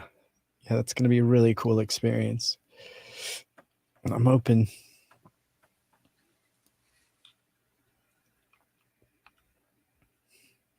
Yeah, and the funny thing is, have you been having dreams about any of this or no? No, I just been putting the premonitions out there. Or I've been putting the energy out there, and I've had premonitions about it. Our cameraman that you met, he's having dreams about it, and he's not even he's a skeptic. He's never done anything about this before, but it's getting into his psyche, and he's having dreams about it. Really? Yeah. He was telling me was it today or yesterday? Today, I think. What type of dreams? Just like in the woods, coming up and meeting the furry gentleman. You should ask him. He'd be more than happy to tell you. I hate telling other people's stories because I never do it justice. You know what, though? That is actually something that we may have to put on camera. Interesting. Why would he all of a sudden start dreaming about that place? Well, Dude, he's the ultimate skeptic. You're No, gonna really have to work on him. but if we get to that spot and he's like, holy crap, this is what I dreamed about. We got to Yeah, put I that. guess we would have to put it on camera then. You're absolutely right. He'd be fine with that. Mm-hmm. Oh yeah. It's funny because I mean I don't put it together the way you do. You're like, that could be relevant. I guess, right? Who knows? Phenomenon works in a mysterious way. Mm-hmm. Oh, and yes, people that are asking, there will be live streams still. You're gonna still do the show, right? Even though we're working. Yeah, the Friday night there will be a show, Mm-hmm. and then Saturday night is when we're going in there dark. Yeah, buddy. Yeah. Mm-hmm. I might actually take the Friday night off and get Marquise to host it. Okay. Do you plan on going live from the location at any point? Oh, we won't be able to. Okay, because of internet. Internet, dude. There's no cell phone service out there. Right. There you go. So I guess no chat. We won't be from the location. Look at Dog. Dog, you are killing it tonight. Yeah, dog, that's incredible. Wow. You are so generous. Thank you, dude. That's amazing. Mm-hmm. Maybe we should bring Dirty Filth in order to draw some cartoons of our filming. That's pretty cool idea of that. He's pretty close to you, right? He's BC. No, he's Alberta. He's about a 9-hour drive. Oh, brutal. Wow. Mhm. You got some space up there. We could bring Blob, the cat, over, and Oh. Blob could like attack the Bigfoot. Yeah. I wonder how that would go down. Uh-huh. Blob v Bigfoot. I Now, can't wait. is it Sasquatch up there? Do they prefer to be called Sasquatch, right? Up there. After we get these two out of the way, I can't wait for Travis to join us. Oh yeah. That's gonna be a lot of fun. That's when shit's gonna get real. He's an intuitive dude. Mm-hmm. Yeah. That will be fun. Mm-hmm. Once Travis joins us, then the woo-woo factor is going to go up by like 50. Right. I've had food got in my back tooth all friggin' night long. Gnarly. Nuts. That would drive me crazy. I get that. Mm-hmm.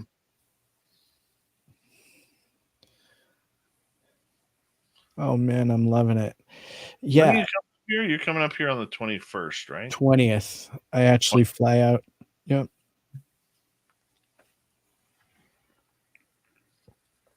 That's exciting. Yeah. Are you excited about getting your first ice cap? It's the little things. Yeah, I guess I am. Is it that dude? You're building it up so much. I'm going to be like, meh. They're fantastic. They're fantastic. All right. Yeah. All right. I remember being in the middle of nowhere, Ohio, in the southern tip of Ohio, by Pennsylvania. And we come around this corner, and my buddy Roger, I see the Tim Hortons, and I was like, no way. And he's like, no way. And his fiance was like, no way. You're all like, So no way. So he's like, well, I don't really know what to order. And I'm like, dude, get an ice cap. He's like, what? What's an ice cap? I said, just try it. And Roger orders an ice cap. He goes, well, just get me a small. I said, no, Roger, you're going to want a large. He goes, okay. He takes a big sip. He pulls it down. He looks at it, then looks up at me. And he goes, my God, that's the first time I've ever had heaven in my mouth. Wow. You should work for the company. Mm-hmm. You are in love with them. That's great. No, I think that's a wonderful thing. I grew up, on the East Coast with Dunkin' Donuts and Carvel's ice cream, and the coffee in New York is kind of a big deal. So, yeah, I mean, we grew up with that. I never went to a Tim Hortons though. Let me think. It was like Perkins chain restaurant that had really good coffee. Is it kind of like a chain restaurant, or is it donuts and coffee? Got everything there. Oh yeah. Okay. Nice. Got everything there. That's nice. Yeah. I'm excited. Do you guys have dispensaries up there?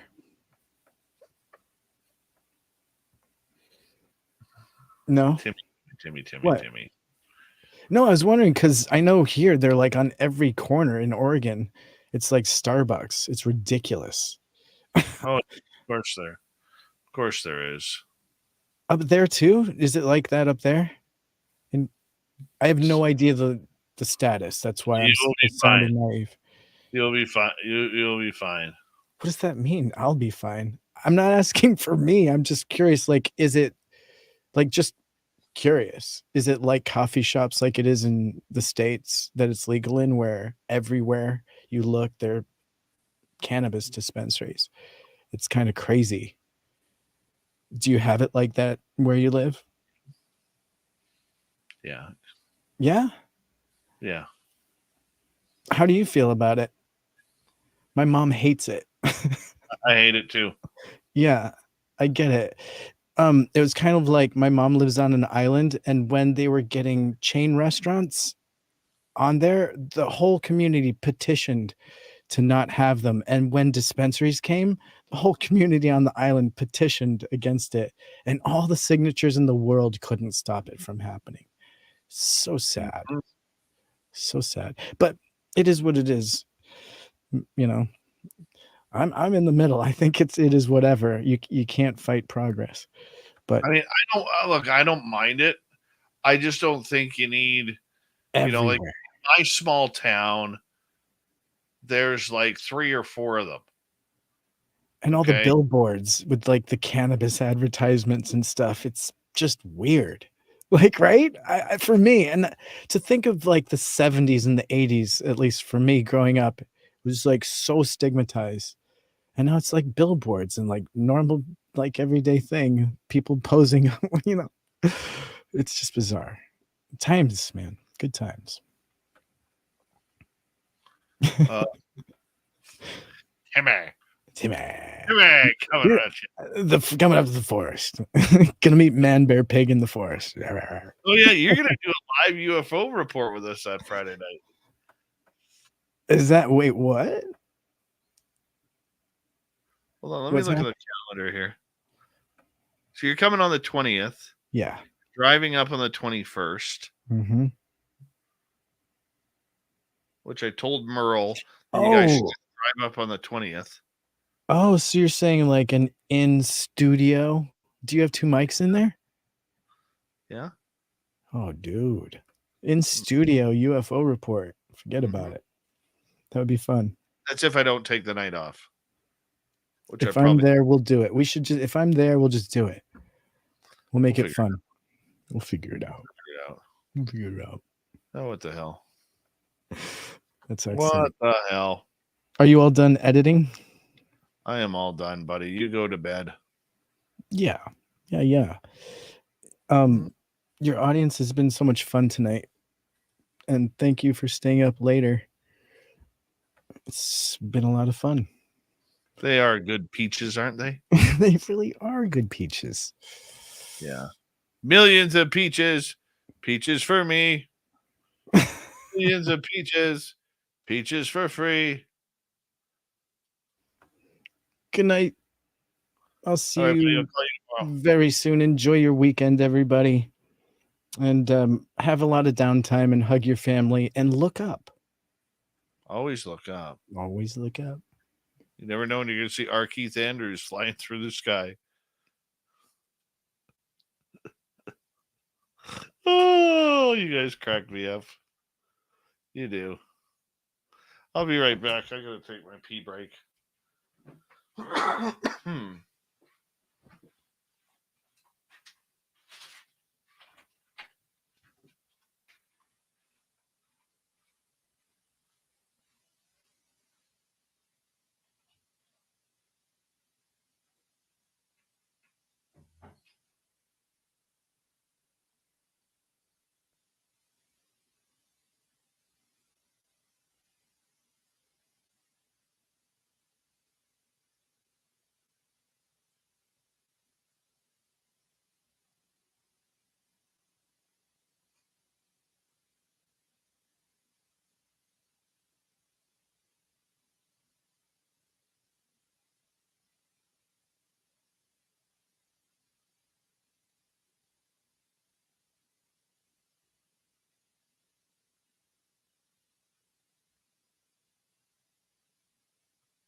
All right. That is done. This is almost done.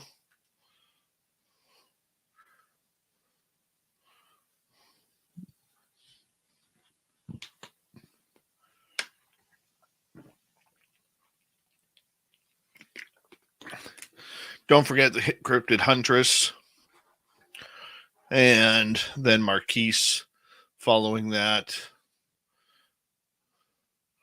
It's going to be a great weekend of stuff, guys. It's going to be a great weekend of info for you. And then I will be back on Monday with Olaf Phillips. We're talking super soldiers. So you guys have a good weekend. Don't forget to share, subscribe, hit that thumbs up, thumbs down, whatever you feel we deserve. And what else can I tell you? I got to work in the morning, so I'm going to bed. And oh yeah, our super chatters tonight. Here's the list: Forrest Louie, W. Decker, Derek Galloway, Dog, Forrest Louie, Deb, Dog, W. Decker, Pam Harris, Boo the Beagle, Dog, Tim Mothman, Mennonite Abe, Dog, One Hot Tamale, Forrest Louie, Enki, Donnie Cho, Dog, Chris Holm, Dog, Terry Brown, Donnie Cho, Cliff Sy, Dog, CS, Dog, Forrest Louie, Dog, W. Decker, Dry Toast, Dog, Derek Galloway, Dog, and Dog for the amazing super chats. Very much appreciate the love, everybody. Thank you for doing your part and enjoying what we do on a nightly basis. You guys really are the best. And bring your friends. Tell them about us, because we'd always have room for more. Take care, everybody. You have a great weekend. We'll see you soon.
Stay healthy, my friend. You too. If you need bail money, give me a call. Always, Dad. Take care. You too.